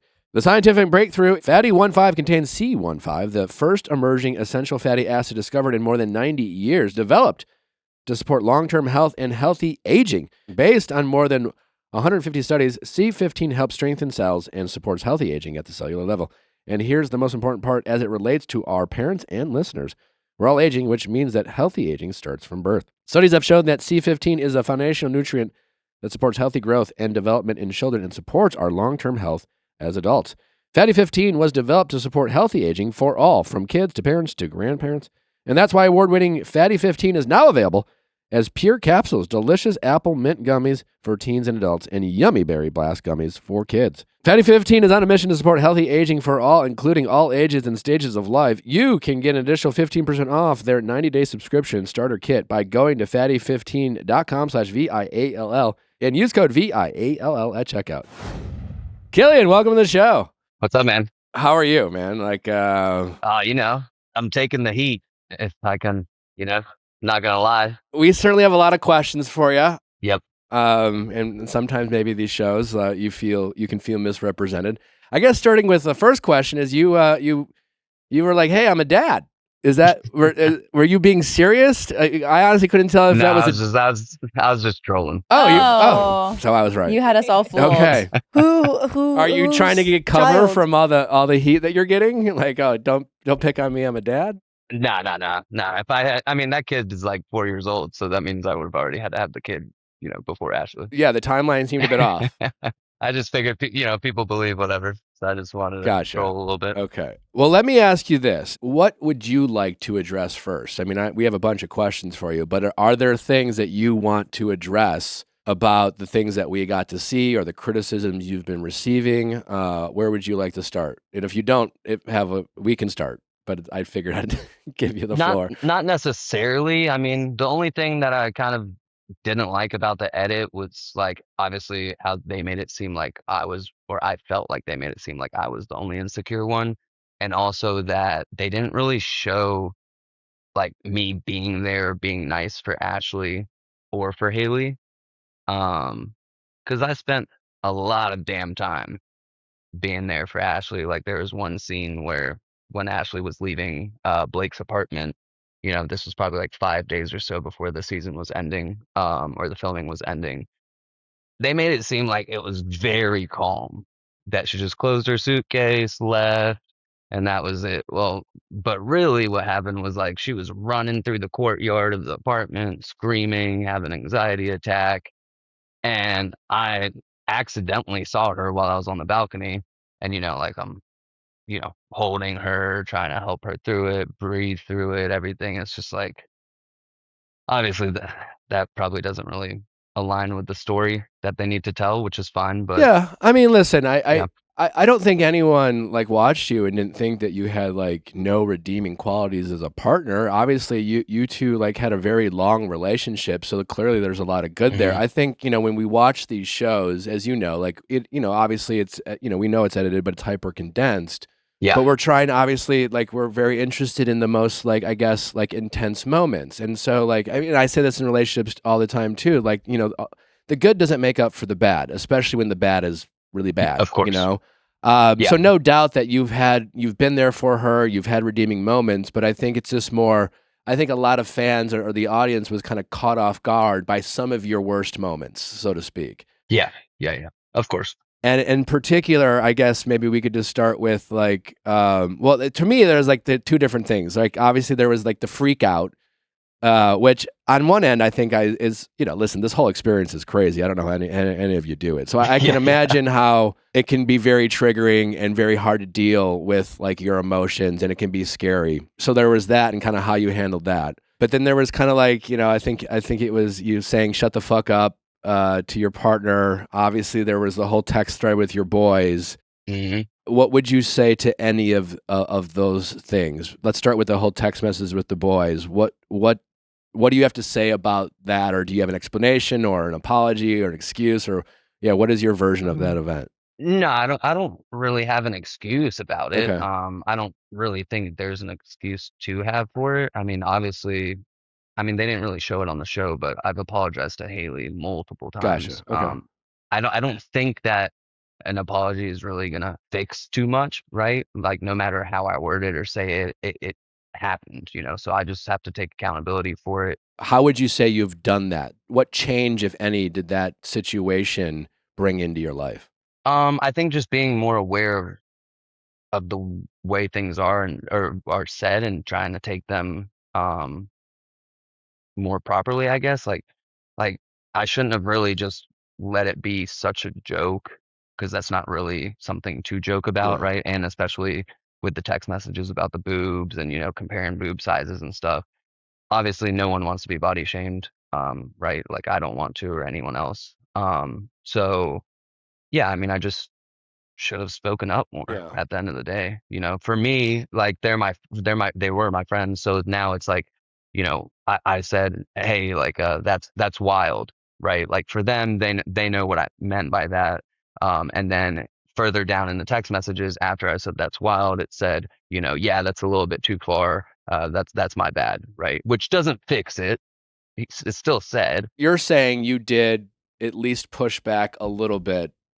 Maybe not to the degree that I did it. Yeah, I did it in my way, which should have been better, though. Okay, fair enough. I could have definitely made that more clear. They knew that. That's why the text message after came. As a woman, like hearing that sometimes guys are in these group chats where women are spoken about in this way, like I guess regardless of like the way you kind of push back on it, what would you say about like how you feel having friends that speak about women that way? I mean, we're not friends anymore. Okay. So, is it because of that situation? I think there's like obviously there's a difference between a group chat with guys and kind of boys being boys, locker room talk, whatever you want to call it. I think there's a little bit of a difference between, I don't know, saying like, I guess like that girl has a fat ass or something like that, right? Compared to what was said like specifically in those text messages. Yeah, I mean, listen, I think we're all familiar with locker room talk, and certainly it exists with the boys, so to speak. I guess from my point of view, it was more like in the context in which this was delivered, a show that's being recorded. I'm just like, it seemed like, boy, if they're so comfortable talking about it in this situation, I wonder what your actual locker room talk looks like when there's the perceived privacy. And I understand that you guys probably never thought that this would be aired, but I mean, like obviously they didn't know anything was going to be shown either. So in a way, it wouldn't be getting worse or anything of that sort. Obviously, like Haley wanted to film my phone. She was probably thinking she was going to catch me texting Ashley, and try and use that against Ashley and I while we were mad at each other or whatnot. But yeah, I mean, there's just no excuse for it at the end of the day. Are you not friends with them today because of that situation? Yeah. Okay. We're not speaking anymore. Well, I know you're not a dad. Thanks for that. I am. I'm recently. I've 3 daughters under 3, and so now when I watch these shows, it's hard not to think about the men they potentially might date if they end up dating men. Yeah, I am curious though. No, but like I hear you on that. Listen, all we can do is learn from our actions and mistakes. But like, I guess, what would you say? The show's done. I don't know what your dating situation is these days, and if you have a partner. Or, but I imagine that future fathers, future partners and their fathers, might watch this and have some like red flags, or women you might date might watch this and be concerned. What have you learned about yourself, and what do you plan on saying to them to alleviate some of their fears about how you might move in a relationship? I mean, I've just been doing self-growth and self-reflection since the show stopped. I also broke both my legs. That put me in a crazy situation, and made me just realize like how grateful I am for like this life. And that's just not the way that I want to portray myself or the person I want to be. And I know like how much greatness I have to be able to give and how much love I have to be able to give. And it's just something that, I'm just trying to be cognitive and learn. What have you learned, and what have you reflected on? Well, I've definitely learned that I open my mouth too fast sometimes. Like for example, with the shut the fuck up thing.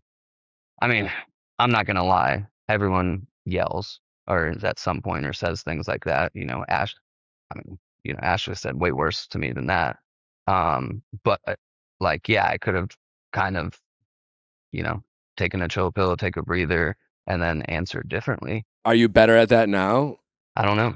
The only way to learn is just to keep going and then, do better. No, that is true. But I guess like, let's say if I'm like a dad, you're dating my daughter and I watch that, and I guess my question is like, what would you say to a father to make him feel because you're right, like everyone can lose their cool, everyone has a temper. I mean, the big difference between like adults who don't do that and adults who do is like they have done the work, they are able to regulate their emotions, they don't let their buttons being pushed be the reason they cross a line and do something inappropriate. And I guess what would you say to me if you were like dating my daughter, where it's just like, because you're right, like you can't control you not being upset in the future. Like you are going to be upset. The next person you date is going to push your buttons. You are going to be in a situation where you're really upset. So like what would you say to them to say, you know what, what work have you done to say, even when I am pushed and when I get the most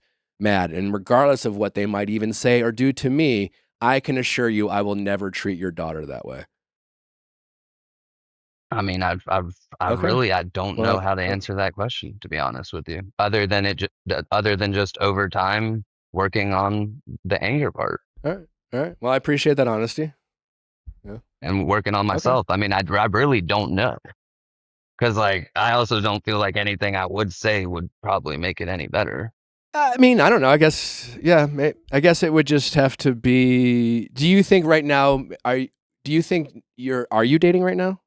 No, I don't think it's fair to put anyone in that situation and like watch, or like watch me tell someone that I love them and get engaged, and I wouldn't want to be in that situation. So no. Do you feel like you have more work to do on yourself before you're? Oh yeah. Yeah, totally. I also don't believe that like there's ever a time that you stop working on yourself. That's just like part of life, every day. No, I agree with that. I just mean more like to be in a position to be the type of partner you think you should be to someone. I definitely still think there needs to be time for that. Like I definitely think there's still more to work on, like it's not like how I flip switch at times whenever I get upset or defensive. I don't think that's fully gone, to be honest with you.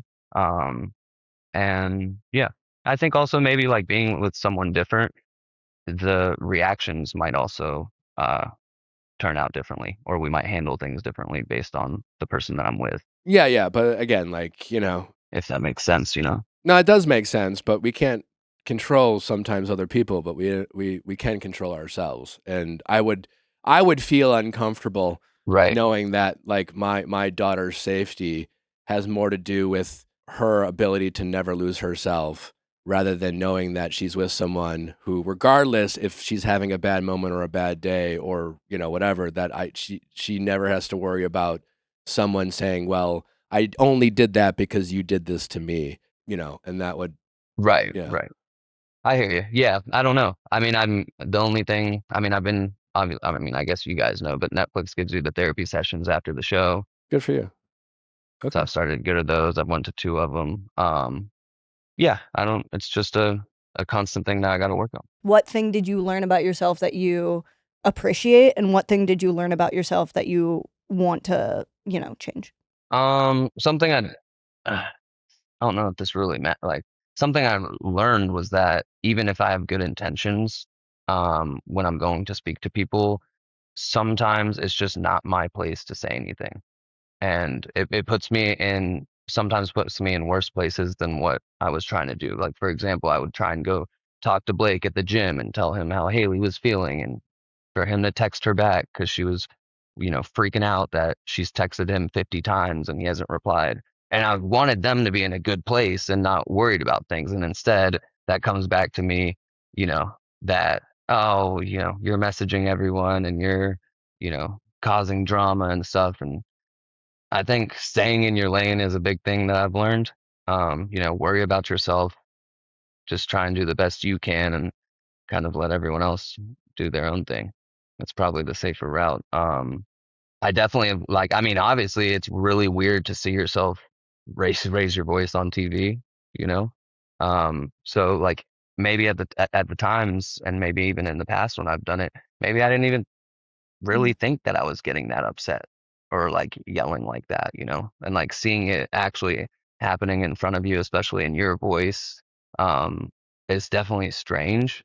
And I think it definitely sinks in a little bit more of like, yeah, that's definitely something I could work on. And even if I didn't mean it as in like tearing you down or anything, it's still definitely coming off like that. From your point of view, why did you and Ashley not work out? There were a lot of things. I mean, from the jump, her dad always had an issue with everything. I mean, everything. And that was mainly basically mainly because she was in Florida and she couldn't be around her family. You know, we tried to move to I moved to Houston for her dad's job to try and like put her in a better position because she wasn't making money with real estate down here. You know, so I got my license down there. There's just no appreciation of me, you know, picking up my whole life and snap of a finger, getting a license down there, etc. And there was just always an issue with anything. He told me, he sat me down, he was like, um, you know, uh, I'm telling you, you need to force Ashley to stay in Texas or I won't approve of you and stuff. It's like, I'm not forcing her to stay in Texas when that's not what she wants to do. Like, I'm sorry, but like, I'm at this time, I'm trying to make your daughter happy, and she wants to move back to Miami. Like, you know, that's what we're gonna do. So do you think it was mostly her dad's fault you guys broke up? No, it wasn't just her dad's fault. Obviously, there was parts where like with, you know, let's say like when I would yell or say something like the shut the fuck up thing, and Ashley's pretty, not soft, but She like, doesn't like that. Yeah. yeah, like she would get really upset, and I think me yelling reminded her of her dad yelling at her in the past, and yeah, that was part of it. Ashley thought that I was going out too much, drinking. Yeah, I mean, we never even had a like real closure over everything. What do you mean? Because she would tell me like things like after she had moved out, she would tell me things like, we're just not made for each other, you know, like I told you for a year that that I wanted a coffee table and you just let it slide. I'm like, we're talking about coffee tables? And she's like, you just don't like to design the house and make it a home the way I do. And I'm like, What does that have to do with closure? that was her closure, like saying little things like that, and that I thought there needed to be a lot more closure than Like that, what? but just like give me like real valid reasons of like why you're leaving, you know, because the way she left too, she left by, you know, turning off her location, supposedly going to the gym. She went to like different leasing offices down here in Miami to go look for a rental. She came back. I could tell obviously things were weird or whatnot. I asked her, you know, what's going on? Are we gonna talk? She didn't want to talk till the next night or something. And then she was like, I'm just letting you know now. I'm signing a lease right now as we're talking on my computer, and I'm gonna pack up. But like, I imagine like her getting upset about like say your reaction to things or your temper was a theme in the relationship.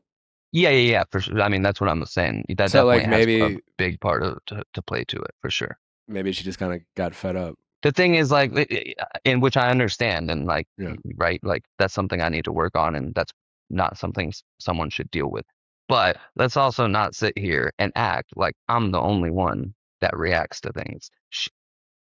She yells a lot, you know. I took names all the time and everything, and I don't know. I mean, I guess I handle things differently with that, or it doesn't bother me as much. So Well, what was alarming for me as a woman watching was the part where a phone situation came up and she said that you smashed her phone and that's why her parents needed to come down.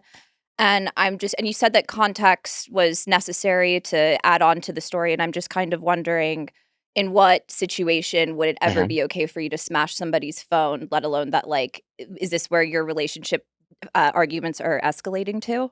Well, first, again, Ashley's making it seem like she's never broken any of my stuff.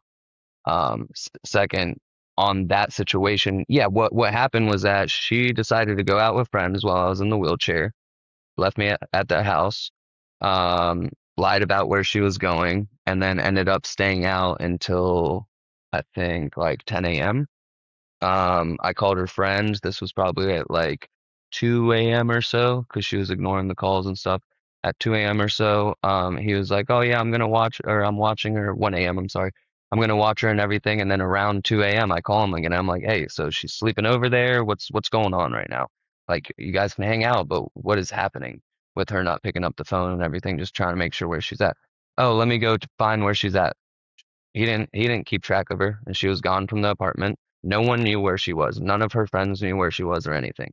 So I'm like starting to, trip out. I'm like, okay, like what is going on? Is she safe? she drove and everything. Or she drove there. So I'm going up and down my condo trying to go ask the front desk in my wheelchair, have you seen Ashley? Is her car here? Like, has valet taken the car or anything? No, no, no, we haven't seen Ashley. Okay. Hours later, I'm starting to really worry. I call her mom. I'm like, hey, Tracy, I can't find Ashley anywhere and stuff. And I'm like, I've asked all the friends she's with. And she's like, well, do you want me to come down? And I'm like, I guess I give it a few more hours or so and we'll see. And then sure enough, I go back down to valet. They're like, oh yeah, we just picked up her car. She threw up in the car. So we're going to clean the car for you and stuff. And I'm like, well, that's weird. She's still not upstairs. So we must have like accidentally missed each other, either going up and down the elevator. And then she went and decided to hide in the closet behind her clothes in the master closet, I guess, thinking or knowing that I couldn't reach that area because I was in the wheelchair. And then while I'm on the phone So still, she was trying to hide from you? yeah. And while trying to while still trying to, call her mom, say like, do you want me to call the police and stuff? I don't know what's going on.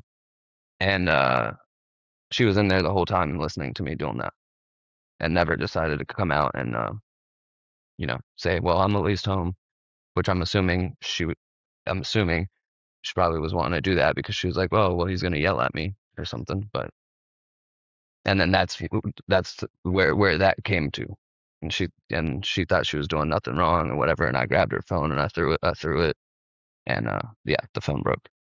So yeah, which that day obviously was a lot, but Well, yeah, and that's not the first time that things like that have happened. But well, listen, man, I appreciate you coming on and sharing your side of things. But maybe hopefully the biggest takeaway is I hope you're like, I hope you watch this show back. And I think the tough part of being on these shows is like, because there can be a lot of, obviously nasty remarks and people saying things and criticizing. But it sounds like yeah, hopefully for you, this could maybe be a real turning point in your life, hopefully, or a learning opportunity because regardless of what your ex did or has done, it seems like there's some like, hmm problematic themes in how you move in relationships and more importantly, like how you deal with your anger and frustration. And there's only, the only guarantee I know in relationships is that, two people who love each other will often hurt each other. They'll upset each other. They'll say things. And that can't be the basis for feeling safe is to not have ever upset your partner. yeah. And I want to say like this is not something that's happened before in the past with any other relationship. But yeah, like I'm not proud that I went on the show, but I'm still happy that I went on the show because of everything that has came from it. Even if I am getting, all the heat and stuff from what was said with the group chats, I still appreciate that I went on the show because of everything that it's teaching me in the long run. Yeah, I hope you're willing to receive the criticisms, at least the Yeah. constructive ones. I know sometimes that's harder to find online, but Yeah. yeah, as a father who has some young daughters out there, it's I worry about their options. So I hope that you want to be a better option Yeah. for women out there. Yeah. 100%. That really it has nothing to do with the people you date or their actions. It really has to do with you. Yeah. No, I hear you. Killian, I appreciate you taking the time, man. Best of luck. Keep doing the work, man. And hopefully, yeah, like I said, it's don't just do the therapy speak or say you're doing the work. Actually do it. So hopefully you are. And best of luck to you in the future, man. Take care of yourself. Yeah, for sure. All right. Bye-bye. All right, guys. See ya. That was so hard for me. Yeah. I was like, I try not to like come on with my own personal bias. So that's why it's like I try to stay quiet in the sense of if you don't have anything nice to say, don't say anything at all. Mm-hmm. And I again, I asked I think, pretty simple question in the sense of why would there ever be a situation of escalation that needs to result in you smashing somebody's phone? The tidbits in that story. But as I said, to give me the whole runaround of everything. Why is she hiding from you? Of why something is wrong with her. Yeah. And it's like that she's the problem, but I'm like, you're 2 legs busted in a wheelchair. And she still feels the need to hide. Hiding from you in a closet. Yeah. That raises some questions, but I think when people continue to like justify actions.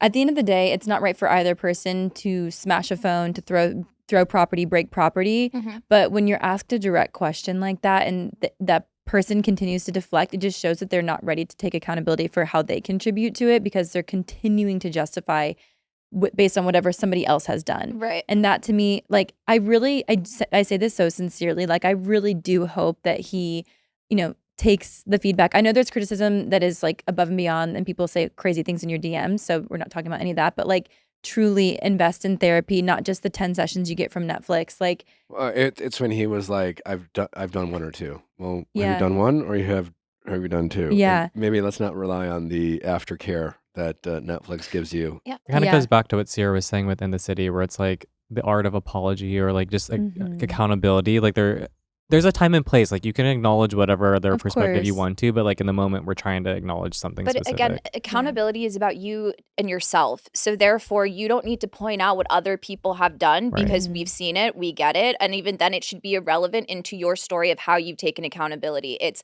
I see what I've done. I've seen how my actions affect other people, and I want to be responsible for that. I don't need to give 20 lists of why somebody else that is equally needs to be held accountable. Like, It is interesting to hear, not in a way of defending him, that he cut off the group. Mm-hmm. It is good that he cut off the I group. don't- I'm I- glad that he cut off the I don't know group. if I entirely believe I it. just- I don't either. Yeah. I was going to say, and also Yeah. the bars in hell, if that's like the pat on the back we're giving. It- But, Oh, you left a if group he chat? did good. I mean, I guess. Listen, I want to believe that he's no. willing and open to being a better version of himself, but Mhm. there were definitely some things in the interview that make me doubt that it was just, because it was like talking about the therapy speak, what we said about in the city. It's the I'm doing the work. I think I was wrong. But it's like, so what are you doing? A lot of things. Yeah. There's no like, Yeah. it's people talk about doing the work as if it's like they just have to say they're doing the work, Or self-reflecting. and that is the work. but we but- don't need to answer what we're reflecting on. Yeah, we're reflecting. Mhm. I'm reflecting. And I'm looking back at everything from the last year and just really thinking about it a lot. And then Just what are you Amanda reflecting Batula about? said. How it wasn't just me. Yeah. yeah. And then Everybody's and yelled what Nobody I else- didn't nobody else understand brings this I out didn't about me. understand the closure part. No. It's like, It was reflective Yeah. of Amanda Batula being like, oh, wait, so nobody else has ever been in this type of situation? Nobody's saying that. No one said that no one's ever yelled or lost their temper or Yeah. has acted poorly in a moment of conflict. She finally, it sounds like, and again, I know very little about this relationship, but from the context clues that we've learned from these conversations, it sounds like she finally got the guts to leave. Yeah. Yeah. Yeah. Turning your location and- off to and- go to a leasing office And told me and everything just I like, needed to know. and- Yeah. Yeah. And he Yeah. still doesn't get it. No. Yeah. and he was expecting the whole like closure conversation. I Yeah. think closure happens when you smash my phone, my guy. I think closure is something that people earn. And Yeah. I don't think, judging by what that interview just showed me, or the entire show showed me, he earned it. Yeah, I need to just hear from like both Haley and Ashley, because what stood out to me was the fact that like Haley was saying, but even in the reunion, she was like, "You don't let me talk, I can't talk," and then literally for the 20 minutes after, That it's was just crazy. him still talking. Yep. That was crazy. And then he, Like, it was like, that was what? I was like, that has to be editing, but I don't think it was. Mm-mm. I mean, yeah, right. You would think so, but it's almost like who's controlling the narrative here, you know? No, that's literally what it was. Yeah. Is like she was about to tell this story about this, What happened? where it sounds like there was some physical violence, and then she was trying to tell her version of the story, and he just was like, "No, I'll go ahead." And tell." Yeah. Oh my god! And then he just moved on. Speaking of hearing from Haley and Ashley, we will next Wednesday. They will be here. Yeah. Anyway, we woke up today and we wanted to have Jessica on because that was a wild and wacky ending. Mhm. Wild and wacky. Wild and wacky. Humiliation rituals. Crazy. I felt so empowered by her. I had And chills. yeah, and so we were like, let's, because I honestly did not go into this reunion thinking I would care No. About that couple that No. left 6 episodes ago. Right. And then I go happily engaged. And then Though- they showed up to the reunion not together. And then she said a bunch of things. Wild things. don't piss on me and tell me it's not raining. When she I want that said on a that, mug. I She's can't like, explain I- how I watched that scene. She's like, 8 I'm not going to times. explain myself, but the explanation is disgusting. Yeah. Yeah. Humiliation rituals. And I believe her. Yeah. And then we were like, oh, Vanessa cool. Lachey's And we face were like, during hey, like, is Jessica available today? Can we get her on? They were like, yeah, for sure. But she requested that we bring him on. Which we don't know the context. We don't have the context, but we will be having Jess and Edris on momentarily. Oh my god. Jebin, very interesting. He invited his the cast to go play golf in Puerto Rico. In his Tom Brown. He was decked out. He was blinged out. For sure. Mm-hmm. And then we learned early in the season that he's, I don't know, lives at home and starting to make more sense. So I think his parents, maybe he is. I don't know. Maybe he's a crypto kid. I don't know. Maybe. Oh, maybe he's a crypto kid. He's a hedge fund guy, right? Things are making more sense. That I think his somewhere in his family, maybe he comes from money. Or he stumbled upon it. In crypto. In crypto. But what a unique man. I think Jebin is going to kill on Perfect Match one day. No. I don't want him on Perfect Match. Jebin was not the worst. Somehow Jebin, not the worst man on this season. I would maybe feel safer with him than most of them. Again, the bar is in hell. The bar is in hell. The bar is like below Dante's Inferno. Yeah. The Blake of it all. Oh my God. I'm still unsettled. When he was bringing up sports, he's like, this is JV. This is JV. We're going to bring in varsity with these receipts of. What is so hard to believe that, like, I understand you have this signed affidavit, but what is so hard to believe that in a moment of, I don't know what it's like, obviously, to be on Haley's side of things, but I've heard enough of stories and know enough of women in my life where there's, again, talk about real trauma bonding. That's real trauma bonding. When you bond with the person who brings trauma into your life. And these relationships, complicated, you care about them. There's these feelings of love and you don't even, And so it's not that hard to believe that in a moment of whatever, she was willing to sign something that she later on regretted signing. Only, that's not hard to believe. People do that all the time.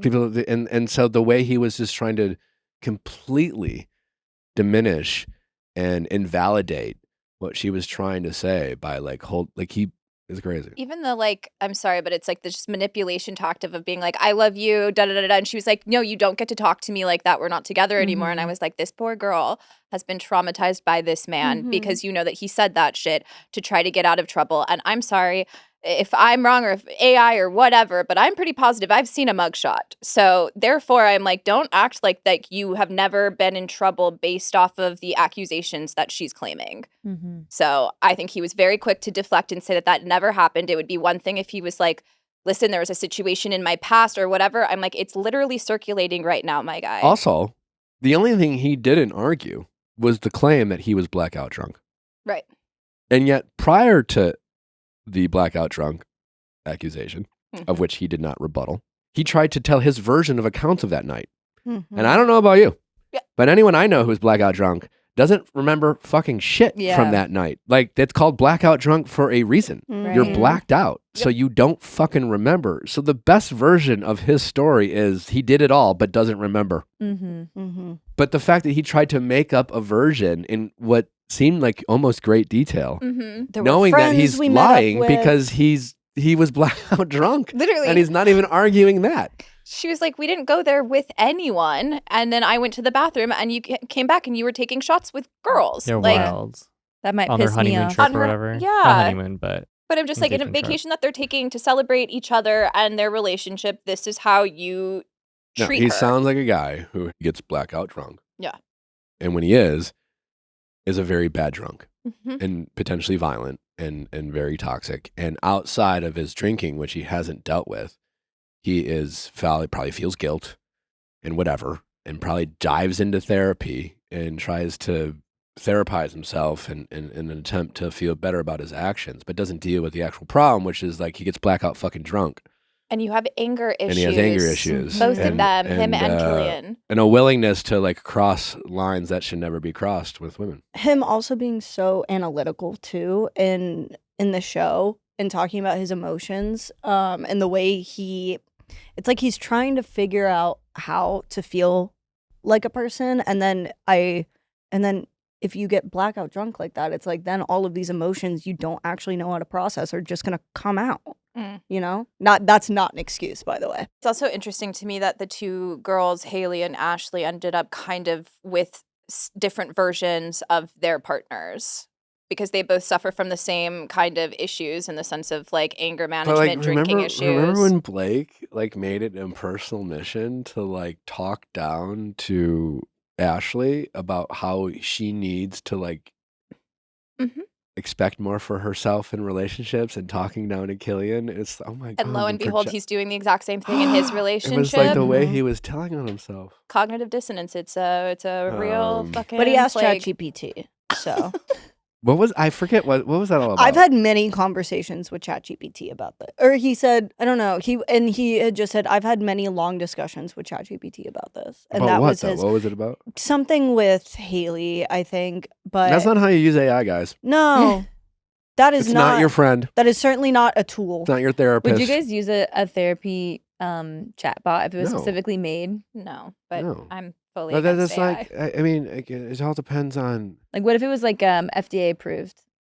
I don't know what that means How can anymore. you trust something to give advice on the human experience? I was thinking that's about never that because I had a need to human come up. I'm just curious. I'm just curious. It's just going to regurgitate your own feelings surrounding the situation and either like encourage you into delusion or break you down because with whatever like subconsciously you want. But what if it's FDA approved and they don't? And it's like, what is FDA? Yeah. Like, you know, I'm just thinking out loud, guys. Yeah, I'm just thinking out loud here. Is there a world in which that's what happens, and then it can actually help people? Because if people are trusting their phones, but they're not going to therapy. I don't think big therapy would let that happen. Big therapy. Like, I mean, listen, I'm pro therapy. It's been a huge in my life and in my marriage, and it's awesome. But now there's more and more therapists out there. More, it's become like we're talking about therapy speak. There's always the pendulum always kind of swings too far. Mm-hmm. And I saw this article in the Wall Street Journal about how studies have shown that that there's a negative. You could be over therapized and things like that, and how when it comes to family dynamics about therapists are sometimes recommending people distancing themselves from families in ways that maybe isn't having a positive effect. And anyway, as someone who often gives relationship advice on this show, and as someone who's often highly criticized for just being a normie, sharing my opinion about relationships, where it's just like, oh, you're not an expert or a therapist. And it's just like, I honestly am really uncomfortable when it comes to like people who say, oh, Nick thinks he's a relationship expert, or people even calling me that. Because like the only thing I'm really, really good at when it comes to relationships, and what I think I have a PhD in, is like how to get myself emotionally unstuck. Because in my life, whether it was before reality TV and in my I have had multiple situations where I was just like stuck on someone or something, and I couldn't get over myself, and I had all these friends and reasons in my head why I was right, the other person was wrong, or why and I spent years just in my head in therapy trying to like just get over things, right? And that when people call in to ask Nick, that's the thing that honestly, that's to me what I think therapy is about, right? Like it's being stuck on something, getting unstuck, and having someone just reverse engineer it, try to see it different so you can move forward, like the reason they call them scars, right? Because like they don't, you still see them, they still exist, they're healed, but they're still there, they're with you, they don't go away.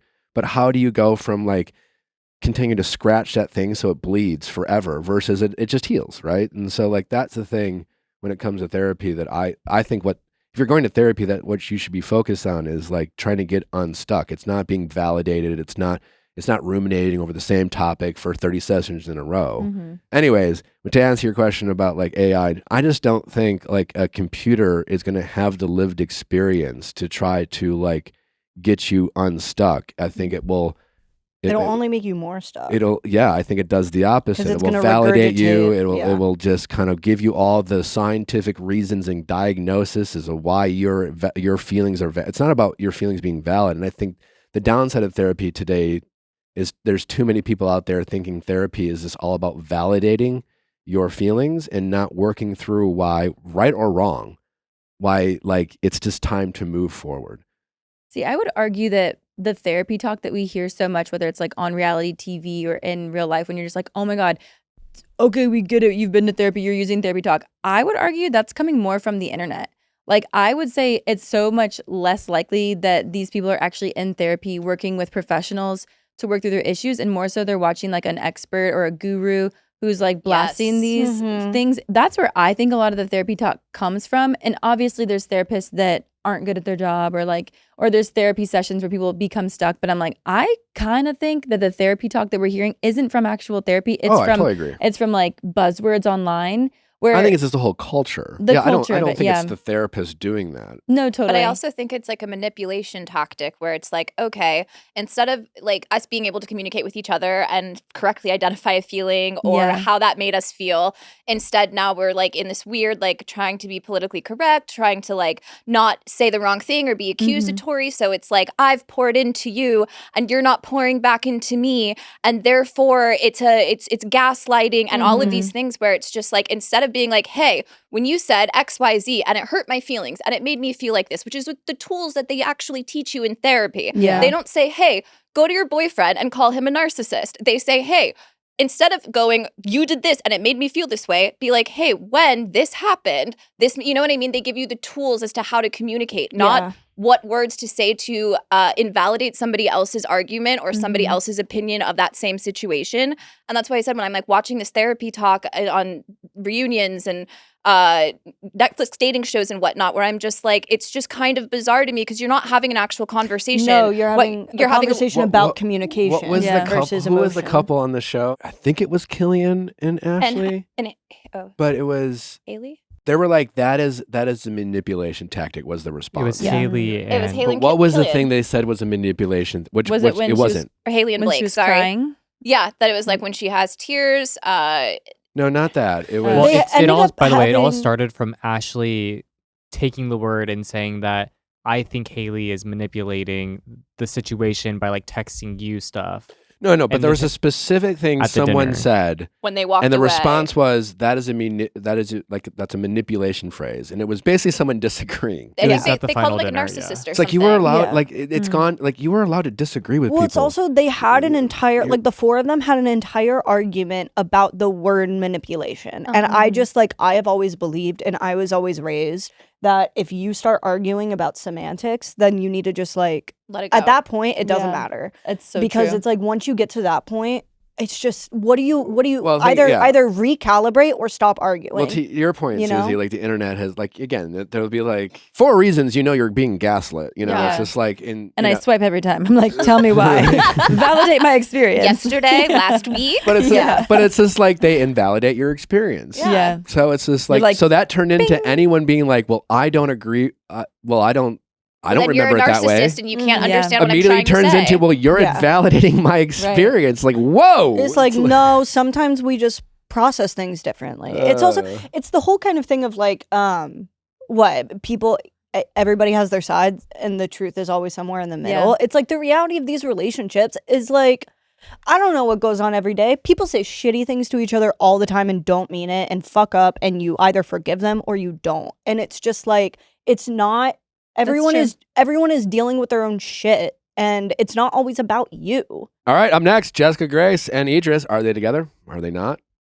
We'll find out. Is this the most Wild recoupling. wild recoupling in reality TV history? We'll find out. They're up next.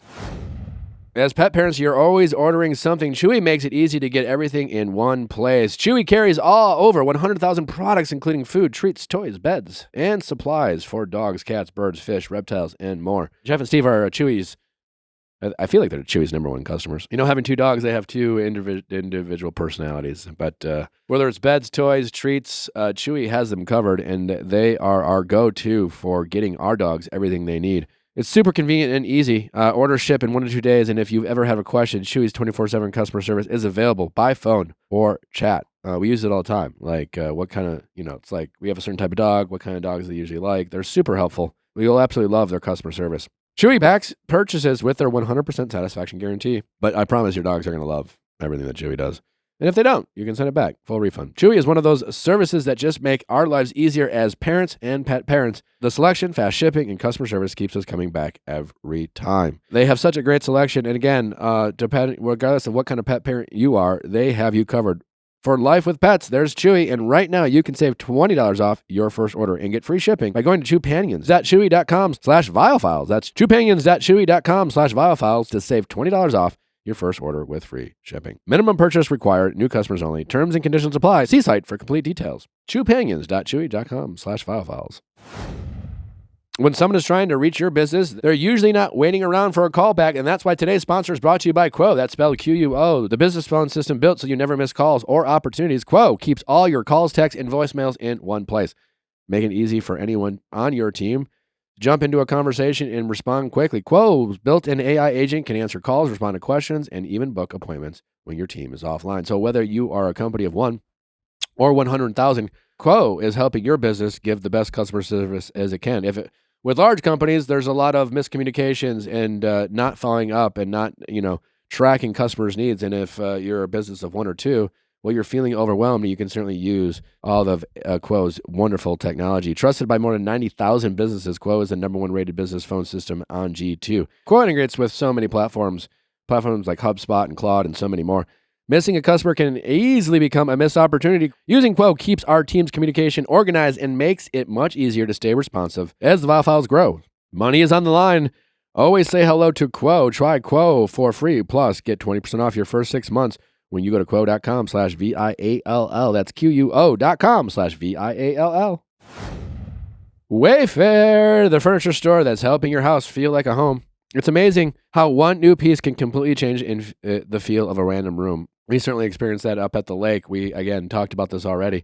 This cute little outdoor space, but it's not very big, and it was very hard to find. Well, we thought it would be very hard to find the right piece of furniture to really make it a cozy little nook, but it wasn't hard. It was quite easy. We just went to Wayfair, and we got this beautiful, perfectly sized love seat, this coffee table, and bam, wouldn't you know it, really made the room look special and cozy. Wayfair's verified products are hand-tested by product specialists using a 10-point inspection that evaluates quality, functionality, and ease of assembly. Wayfair has everything in one place.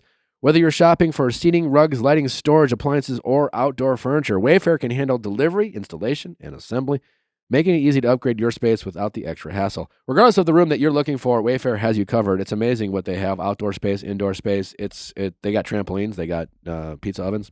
They got everything. You think about it, they got it. They also have more than 20 million 5-star reviews. You can see real customer photos and feedback, so you know exactly what you're going to get. Ready to upgrade your home for way less? Head to wayfair.com right now and shop all things home and get your space ready for less. That's wayfair.com, WAYFAIR.com, wayfair.com. Wayfair, every style, every home. Jessica, Grace, and Edris, welcome to the show. Why? Hey, I woke up this morning not expecting that we would be interviewing the two of you together. You guys really brought the reunion home if you liked drama and messiness, you guys brought that, but yet here you are together. Man. Yeah. I assume you guys are together, correct? As a couple? Yes. Yeah. Okay. All right. I mean, we're working towards that. Like, I think it's acknowledgement that that's what we want. And okay. So we're not together.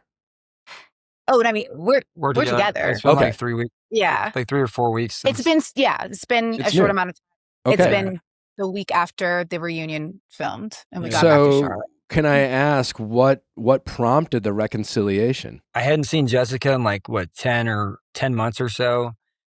And honestly, my intentions going into it was I was going to therapy. I was like, I don't want to do anything harmful or say anything harmful. And I did the complete opposite, but still we had never spoken. So I didn't realize at the time how much pain she was in.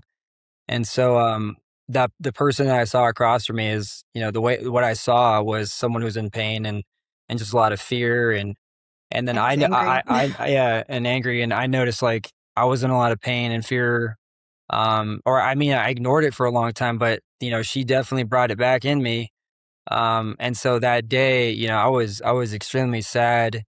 I was crying in my sleep. It was pretty rough. And so, to be honest, my intentions is I reached out to Jessica, probably a few days after, I kind of my family's from, LA. And so I just kind of hung out with them and talked to some friends. And again, I was devastated. But essentially I reached out to her when I got back to Charlotte and I wanted to talk and my intentions for talking were one, some of the, as you guys know, some of the things that were said there were pretty big statements. And I was curious about what she was implying about a lot of that. And then secondly, if she really believed that there was any value for us to take this, public or like, whatever our dispute was, like this back and forth. We started to get, talking. I eventually, like, I started backwards. I looked at like the end of the relationship, like how I pushed her away, like how I literally blocked her out because every time we tried to break up, like we would always reconcile. We could never be friends. It would either be friends or I had to like completely shut her out. And that's kind of what I was trying to get at with the things I was saying at the end. It just came out completely wrong. Then I kind of just kept on going back and back. And like, again, like my intentions were not to change her mind, for her to like me, not for her to even like, like a lot of her friends and family don't trust me right now. And that, they have every right to not trust me because it like from the outside, it essentially looks like it's a cover up, right? I'm trying to get Jessica to cover up on my behalf, but honestly, like, I give her every free right to do or say whatever she wants, and what I was like, pretty much saying in that time is like, I'm not gonna hurt you, like moving forward. Like if I could just not hurt her, like fess up to the men's, like I was inconsiderate, like I was very selfish towards the end of the relationship. There was like a lot of shit I did, like, I have a, tendency to stonewall. And, now I've learned in therapy, like, just communicate that you need time to, like, space to, like, be quiet and just, like, settle down. And as you can see, like, I like, blow up. And so I need to settle down. But, yeah, I mean, then, like, we just started from that basis of not hurting each other. And we just kept talking and talking. There was a lot of crying, like, it was mostly Got really her. yeah, Nah, okay. I'm just kidding. It was,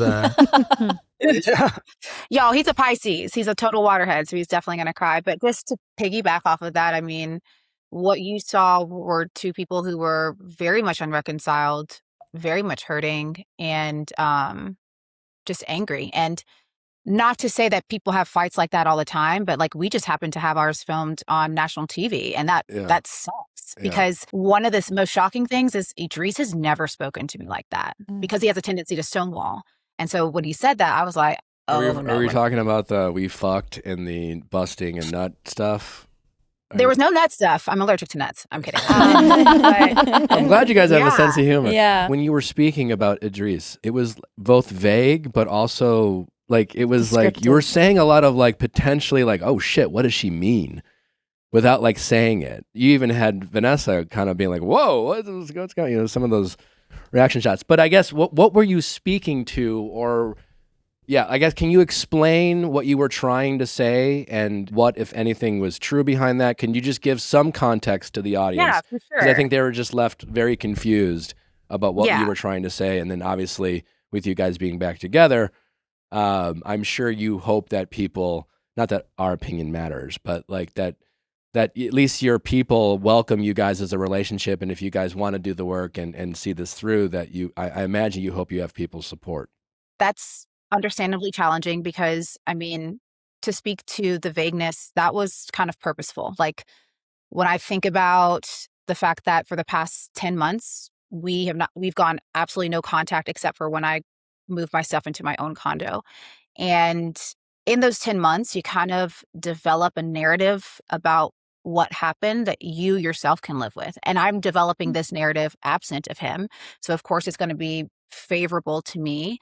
And I recognize that some of the hurt, like it felt good to kind of exacerbate it because it kind of absolved me from having to deal with my issues, right?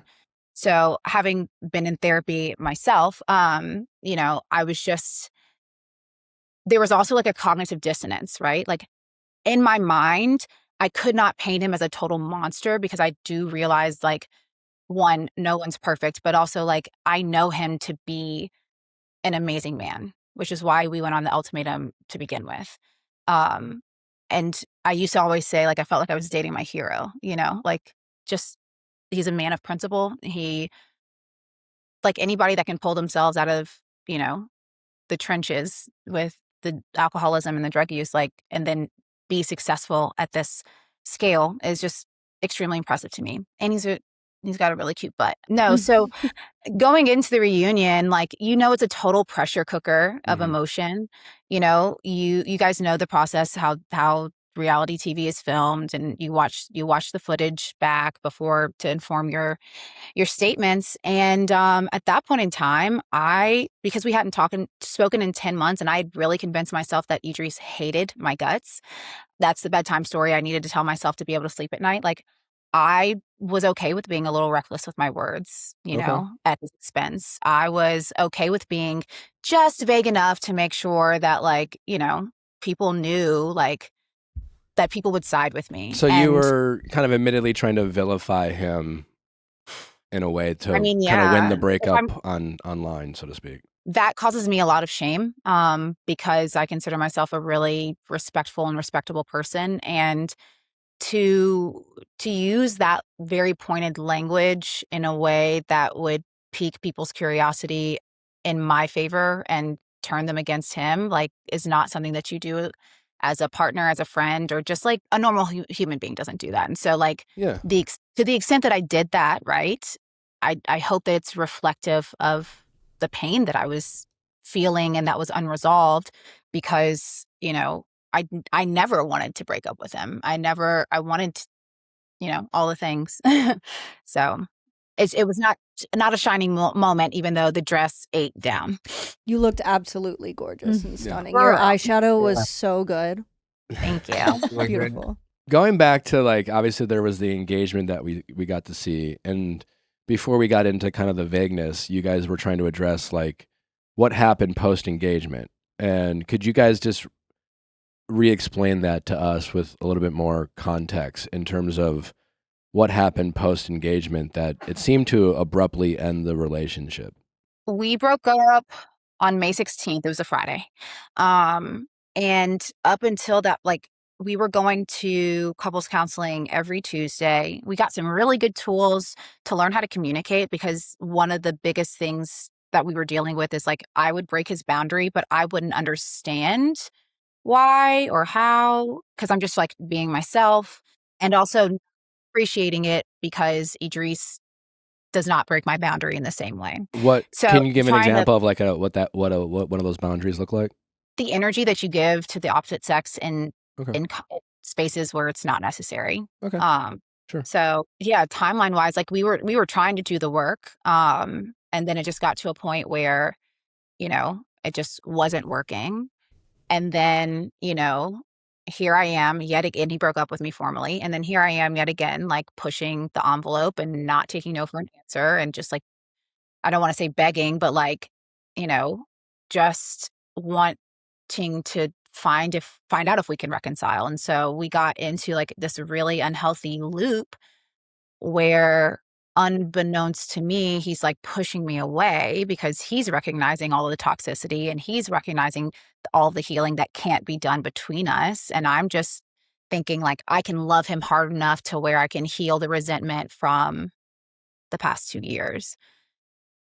You can't, as it turns out. And so I think that this time apart has given us an opportunity to work on the things that we needed to. Me personally, I'm going to speak for myself. Like, I have a really hard time with self-reflection because I'm really obsessed with this notion that I'm a good person and good people don't do bad things. But Idris has taught me that, like, you can do bad things and you can make mistakes and still be a good person. Sure. Yeah. I'm curious because, like, you guys are a very relatable tale in the sense that, like, so many of us have been in relationships and broke up many times and tried to get back together. In my experience, I wasn't able to make those types of relationships work. You guys are obviously attempting to do that. I imagine a big part of that is the ability to let shit go and not continue to relitigate, because clearly you guys have hurt each other so many times. And if you're trying to keep score, I imagine it's pretty hard to keep score on how many times each of you guys have hurt each other. How are you guys, now that you are attempting this kind of another attempt at the relationship, how are you guys going to be able to really let shit go? In the future, you guys will fight again. Something's going to happen. A boundary will be crossed. There'll be a disconnect. How are you guys planning on addressing that without bringing up so much of the past? Well, Guys, before. well, first and foremost, I just want to thank her for, like, what she said so far. I mean, I had a large part of some of the things that were said in the reunion too. I mean, I didn't own up to how inconsiderate I was about hitting on Alex. And even though, like, I was single, it was still, a shitty move for me. And then, and so, like, I didn't acknowledge that at all. And that's just really bad of me to not do that. And then going back to, like sort of the breakup, and then like, we did break up officially, which I did good at the time, but then, we got into this, Into the loop, yeah. yeah, how about we just date? And then like, but all the baggage was still there. There was still these like scorecards. I was still holding this stuff, against her. Essentially, like this time around, again, my major defect is like I get defensive, and when I get defensive, I'll start attacking character, and rather than just like staying to the whatever the thing is, whatever the moment is. And so recently, like most of our conversations are just what is the thing that makes me feel like unsafe and scared. And like some of the times, like, as a man, I think I always wanted to see like seem like I handled things like well. And like now I'm like, you know what, at this point, like I got nothing to lose. And so like when I came to her, like at the beginning, I was like, yeah, every time you talk to like some dude that we don't know that obviously looks like he's hitting on you, like that shit scares me. Like, cause one, I love you, and like I don't want anything bad happening to us. And like, but I would think that if I say it scares me, like, oh, I'm insecure and everyone's gonna say this stuff, but like that's like I guess now it's like that's the vulnerability, it's like I'm scared. That shit like freaks me out, and like and she knows now. Like I think Well, before, I also yeah. I know because I've seen it on the other side where I had an insecurity that I wasn't even recognizing, which is, seeing you having women approach you, and I'm just like, oh, that doesn't feel good. Oh, this is what you're talking about. This is why you get defensive. And so going back to like, how do we keep, like a tabla rasa, like I mean, one, we have a prayer life. And so like God is really involved in like, I know it's hard to believe with our potty mouth, like, Yeah. It's I'm okay. a Christian, cuss a little. I'm convinced God Um, swears, Yeah, but He's it's kinda just, like, I "Fuck." think, he's flipping tables and stuff. But I think it's one of those things too where I feel, especially in conflict, like he shows up as this completely different person that isn't immediately defensive. It feels like we're on the same team. And yeah, there's just a lot of room for that vulnerability because, you kind of set that precedent. So Yeah, I appreciate that. yeah, girl. I feel like I always used to do this, but like nowadays, I mean, my main thing is like I'm just trying to understand, because I think for the longest time I was just trying to like be understood, and like you got to know my side of this, and at some point it's like I just kind of gave up on all of it. Yeah. And I would get defensive when he would call me on my shit because I thought my shit didn't stink. And because I'm working so hard to be a good person. And so, yeah, I can understand how that resentment grows. And so we've kind of had to let that go truly, while still hold space for like the residuals of the pain, especially now that the reunion is out. And like that is also extremely painful. Watching it early on, as many of us watch reality TV, you're paying attention, and then you have something going on, and you're kind of like watching in the background. I was convinced that Jessica Grace had cheated on you, and that you were trying to get over her cheating on you, and like you had this like, and only to find out that actually didn't happen, but you had like all this anger about like, again, like it's such a interesting conversation about how we interact with the opposite sex and how we kind of receive that, but Like social media, it was obviously affecting you so much that like it seemed like you had this like passion for Jessica Grace, but also this like hatred. And they often say like the opposite of love isn't hate, it's indifference. You're certainly not indifferent about her, but like it seemed like you couldn't just, I don't know, like you couldn't quit her, but it seemed like you had an unhealthy amount of anger towards her. Have you been able to work through that and process it? And how are you able to do that? I mean, I don't know if it was anger. It was more so because like the core of anger is like fear. And so a lot of like, why am I afraid around Jessica is because like our trust, or at least my trust with her, started to erode. And so I started to feel like like that safety that was kind of eroding in the relationship. There would be times where like with Jessica would like fall asleep on my chest, and like I'd be breathing, and I'd be like fine, we'd be like synced. And at some point towards the end of the relationship, like I was like crawling out of my skin. And so like, I mean, I'm more of an emotional dude when I describe things, but essentially like, yeah, there was a lot of fear. I had a lot of fear. I mean, does that show up in anger? Yeah, I could have let her go. I started acting in ways like instead of just saying, hey, like we're done, I would just be upset about things like quickly and I just dragged it out. So that's on me, for sure. And so now, what do I do that's changed? I just speak to whatever the emotion is. Cause again, like I was always in my head trying to figure it out. And now it's like, if something's going on, I just like, even before we had this conversation, I'm pretty scared, dude. Like Yeah. straight up. Like, And we haven't slept. Like we woke up at 3 a.m. to watch it on the East Coast, and we're just like, holy crap. So we haven't slept. yeah. Can I ask, how long after you guys breaking up was it until you hit up Alex? Official breakup because we broke up again later. Yeah. I guess, So like yeah. Yeah, I'm just curious, like, how much time there was in between, like, you guys deciding you weren't together and then deciding to try to pursue that? what do you think? May 16th to July. It was a Tuesday. I want to say July 20th. Okay. Sorry, I like Rain Man with dates. No, okay. So it'd been a few months.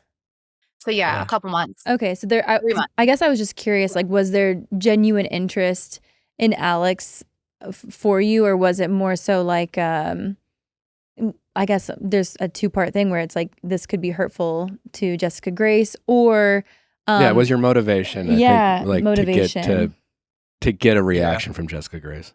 I think one of the things that was sort of left out in the show was my interactions with Alex. And so one of the things I kind of wanted to speak to is that with Alex, like, so I had gone on dates with Haley and Alex in the end, and essentially by the time I got to the cocktail party, I knew I was going to pick Alex.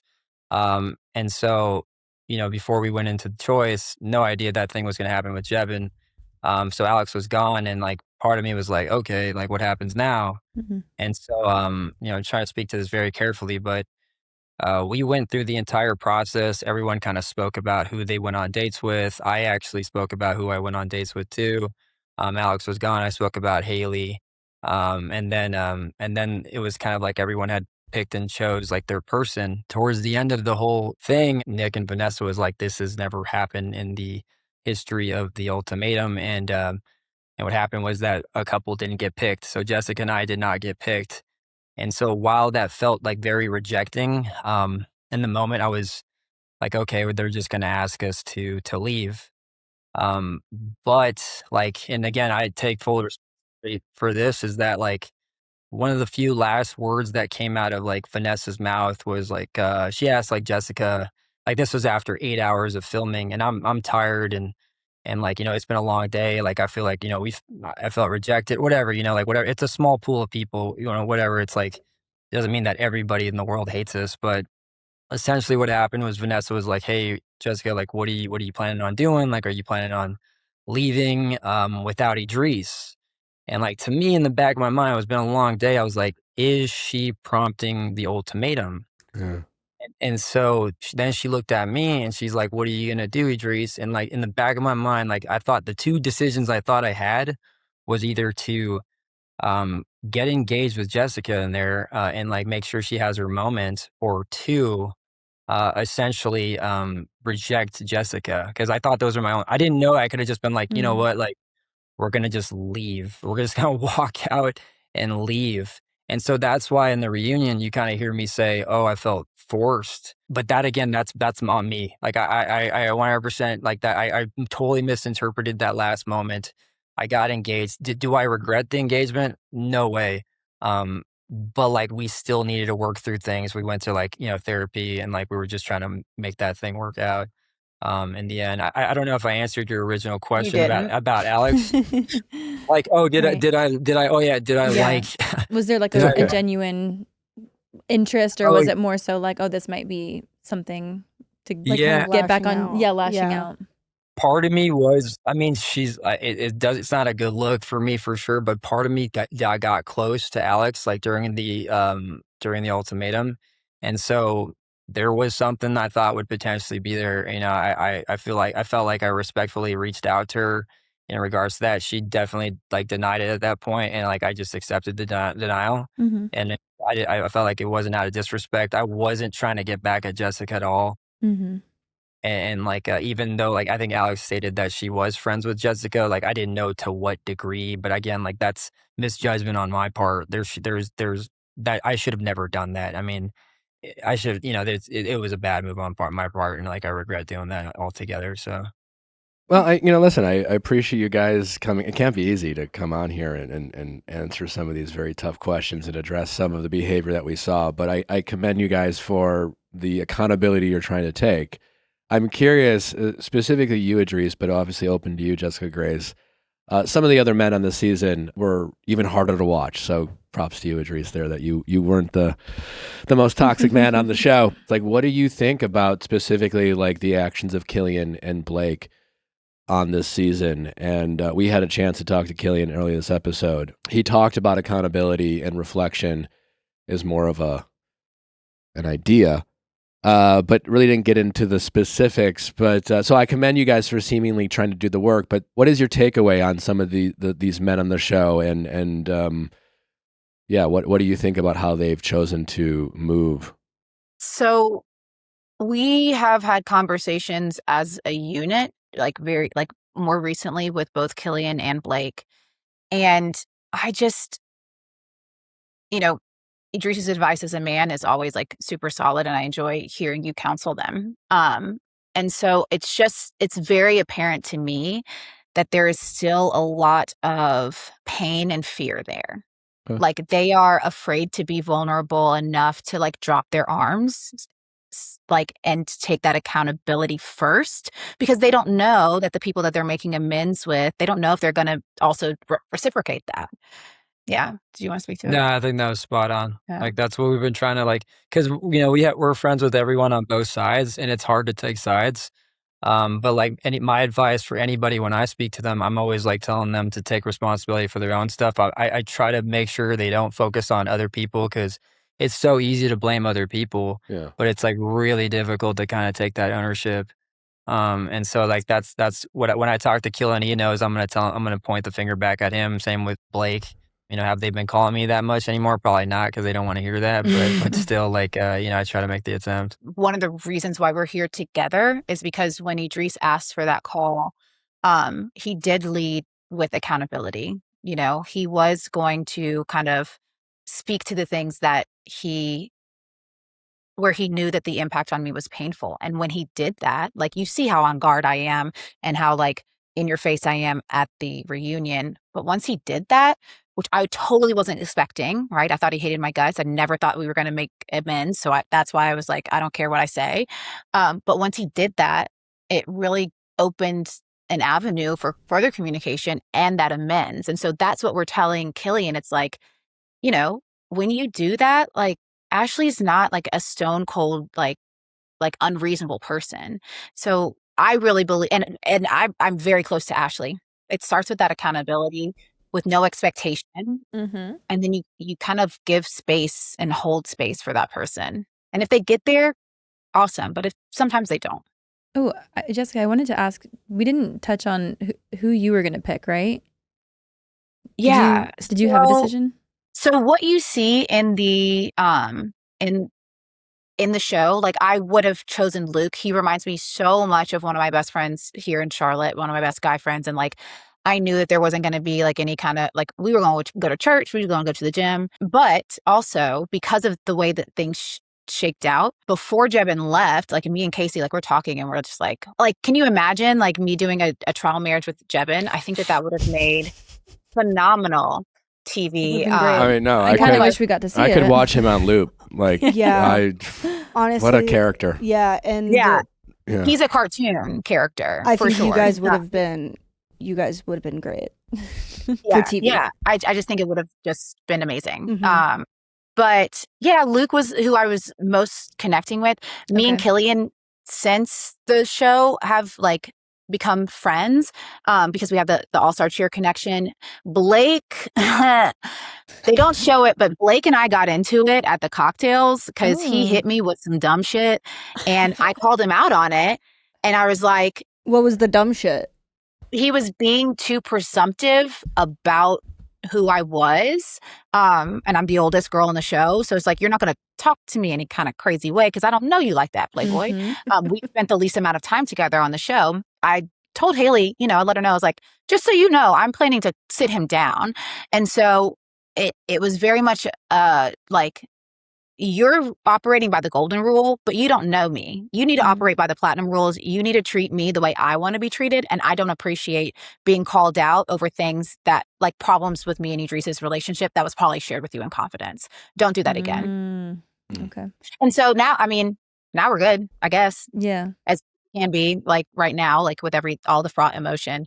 But yeah, the boys in dating week, like, I could have gone with anybody. That would have, I would have made it work. I'm a very people person. I'm a yapper. So. It's interesting, Jessica Grace, to hear that you've become closer friends with Killian. I asked him if he felt like he was in a position to be, safe to date, so to speak, or, capable of being the type of respectful partner that anyone deserves. Do you feel like he's in that place today? And if not, what work do you think he needs to do to be that person? So I need you to understand too, like, I became friends with Killian in tandem with Ashley as they were sunsetting their relationship. Sure. Would both FaceTime me and they would both check on me because by that time, me and Idris had separated. I do think, we all have work to do, right? I think that Killian has to get to a point where, like, he's got to let go of the resentment that he has towards Ashley and to how things shook out. It is unfortunate and it didn't bring out the best in them. I think that, like, Killian's not a bad guy, but he's made some major mistakes. One of the things that we talked about, it's like, Ashley doesn't trust you in your relationship because you're hanging out with dudes that do stuff that Ashley doesn't want you to do. So change that. I think that as he turns that external energy towards himself, it's going to work so much better for him because the only person that he can have expectations of is himself, and that he's the only person that can let himself down. So I think that that's the work that he needs to do. It's hard. Everything's happening in a vacuum. I don't want to excuse the way that he's treated and shown up for Ashley because I think that he means very, very well, but there's just a disconnect between what she needs and what he's able to give. And he's resentful about harboring that resentment as it relates to them breaking up. So, I think being able to let go of that and really focus his energy inward so that way he can do the healing, because he's not, I also know of times where he's been incredibly devoted as a partner.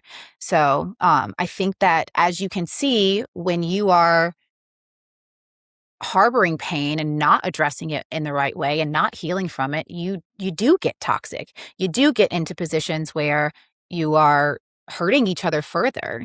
So, yeah.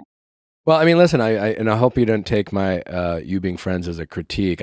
Quite frankly, I'm glad he has friendships with women to help guide him in how to be a better partner to women, because too many times you see guys who at least seemingly move like Killian, who, like, maybe the biggest problem is they don't have positive women relationships, to be a guide. So I'm glad he has someone like yourself who's willing to be a friend, whether he deserves it or not. What's the future look like for you guys, or like what do you guys hope that you guys can do going forward? I think we've been taking it day by day, but first and foremost is getting through these next few weeks. I believe it's just I feel like some of this is very deserving, so I will take it. There's a lot more I need to do. It's not over. There's, like, family members, there's friends I need to, face and apologize to. I think when we get on, like, when I get to that point and I, like, speak to, her parents, like, she talks to my parents and we kind of push through the other end. Yeah, I think, there's a long future for us. And in the meantime, like, I'm just trying our hardest to just be as vulnerable as possible. Just be present with her. Like, it's crazy because we don't argue now. It's just like, we just, like, talk for a long time. And you guys see me on the show, like, I don't talk that much. And so this is like, I got to do it, and it's uncomfortable, but, like, it's building trust. It's building, like, these bonds that, like, I didn't have before. I felt like sometimes there was some vulnerability she was leaving like behind too. And so like the fact that I'm like pushing into it and she's pushing more. And so I feel like we're getting closer. And we're slowly building that trust and it's like I told her like for all that everything like us getting back together, I was like you have every right to like walk away, especially with the potential backlash you can get for hanging around with me who says some like off the like outlandish stuff and she she loves me enough to do that, so Yeah. it's something I totally admire in her to like take that risk and like take a hit and and for the sake of love, so it's huge for me. Well, we're wishing you guys the best of luck, and I Thanks for letting us come on here. definitely a deal with the family stuff, and then definitely stay offline. If I can give you any advice, you don't need to address the critics, so to speak. I mean, your family members, obviously parents and people who you care about that are affected by the things you guys said on TV certainly matters, but try not to bring the internet into your relationship. That's a winless battle. Yeah. But wishing you guys the best of luck, and thanks for coming on and explaining the reunion. But certainly a fascinating turn of events. So, can I say one thing? Yeah, please.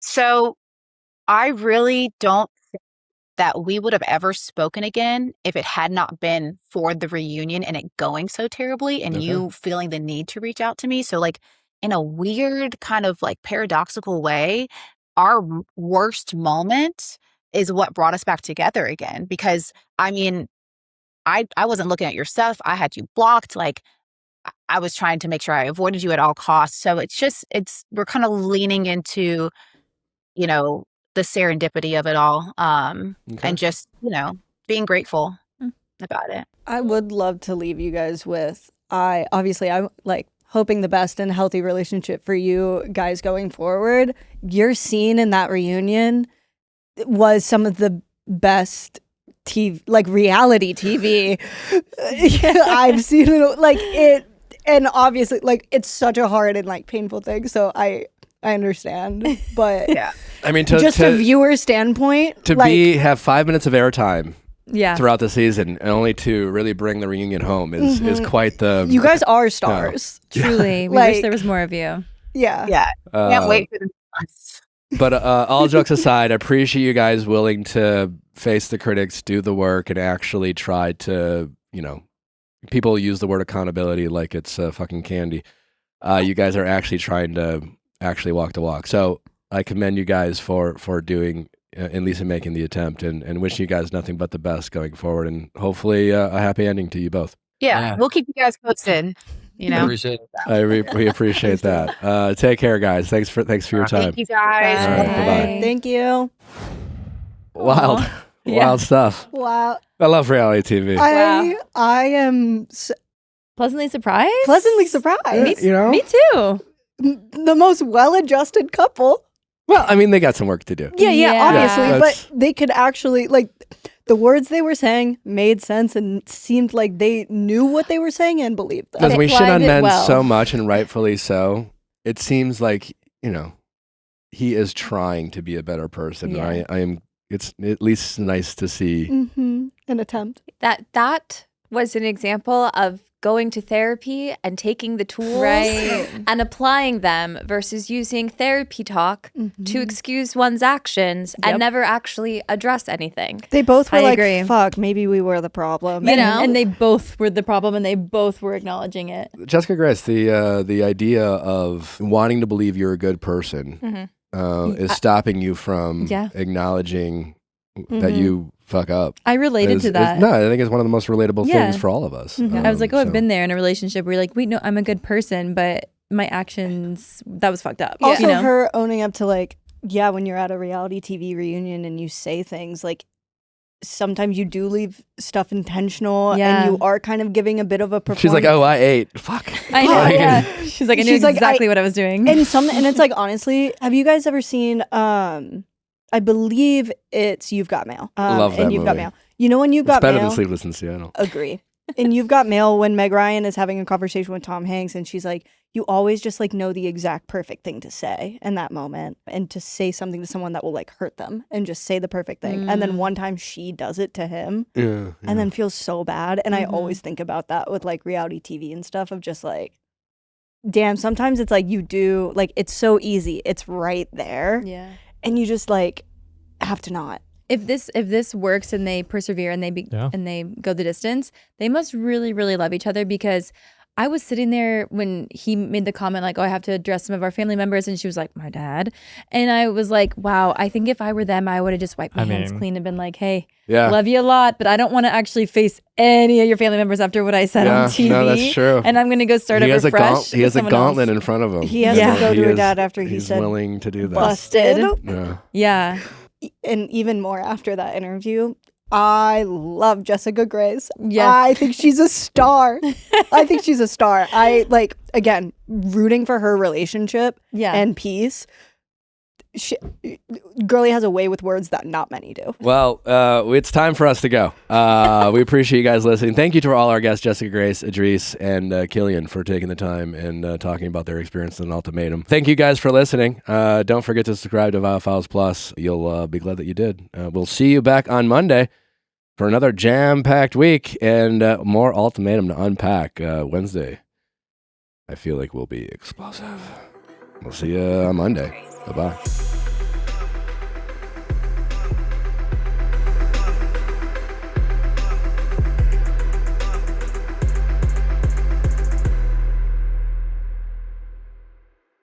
Hey guys, if you loved what you listened to, make sure you hit that subscribe button below. Thanks for listening. We'll see you next time.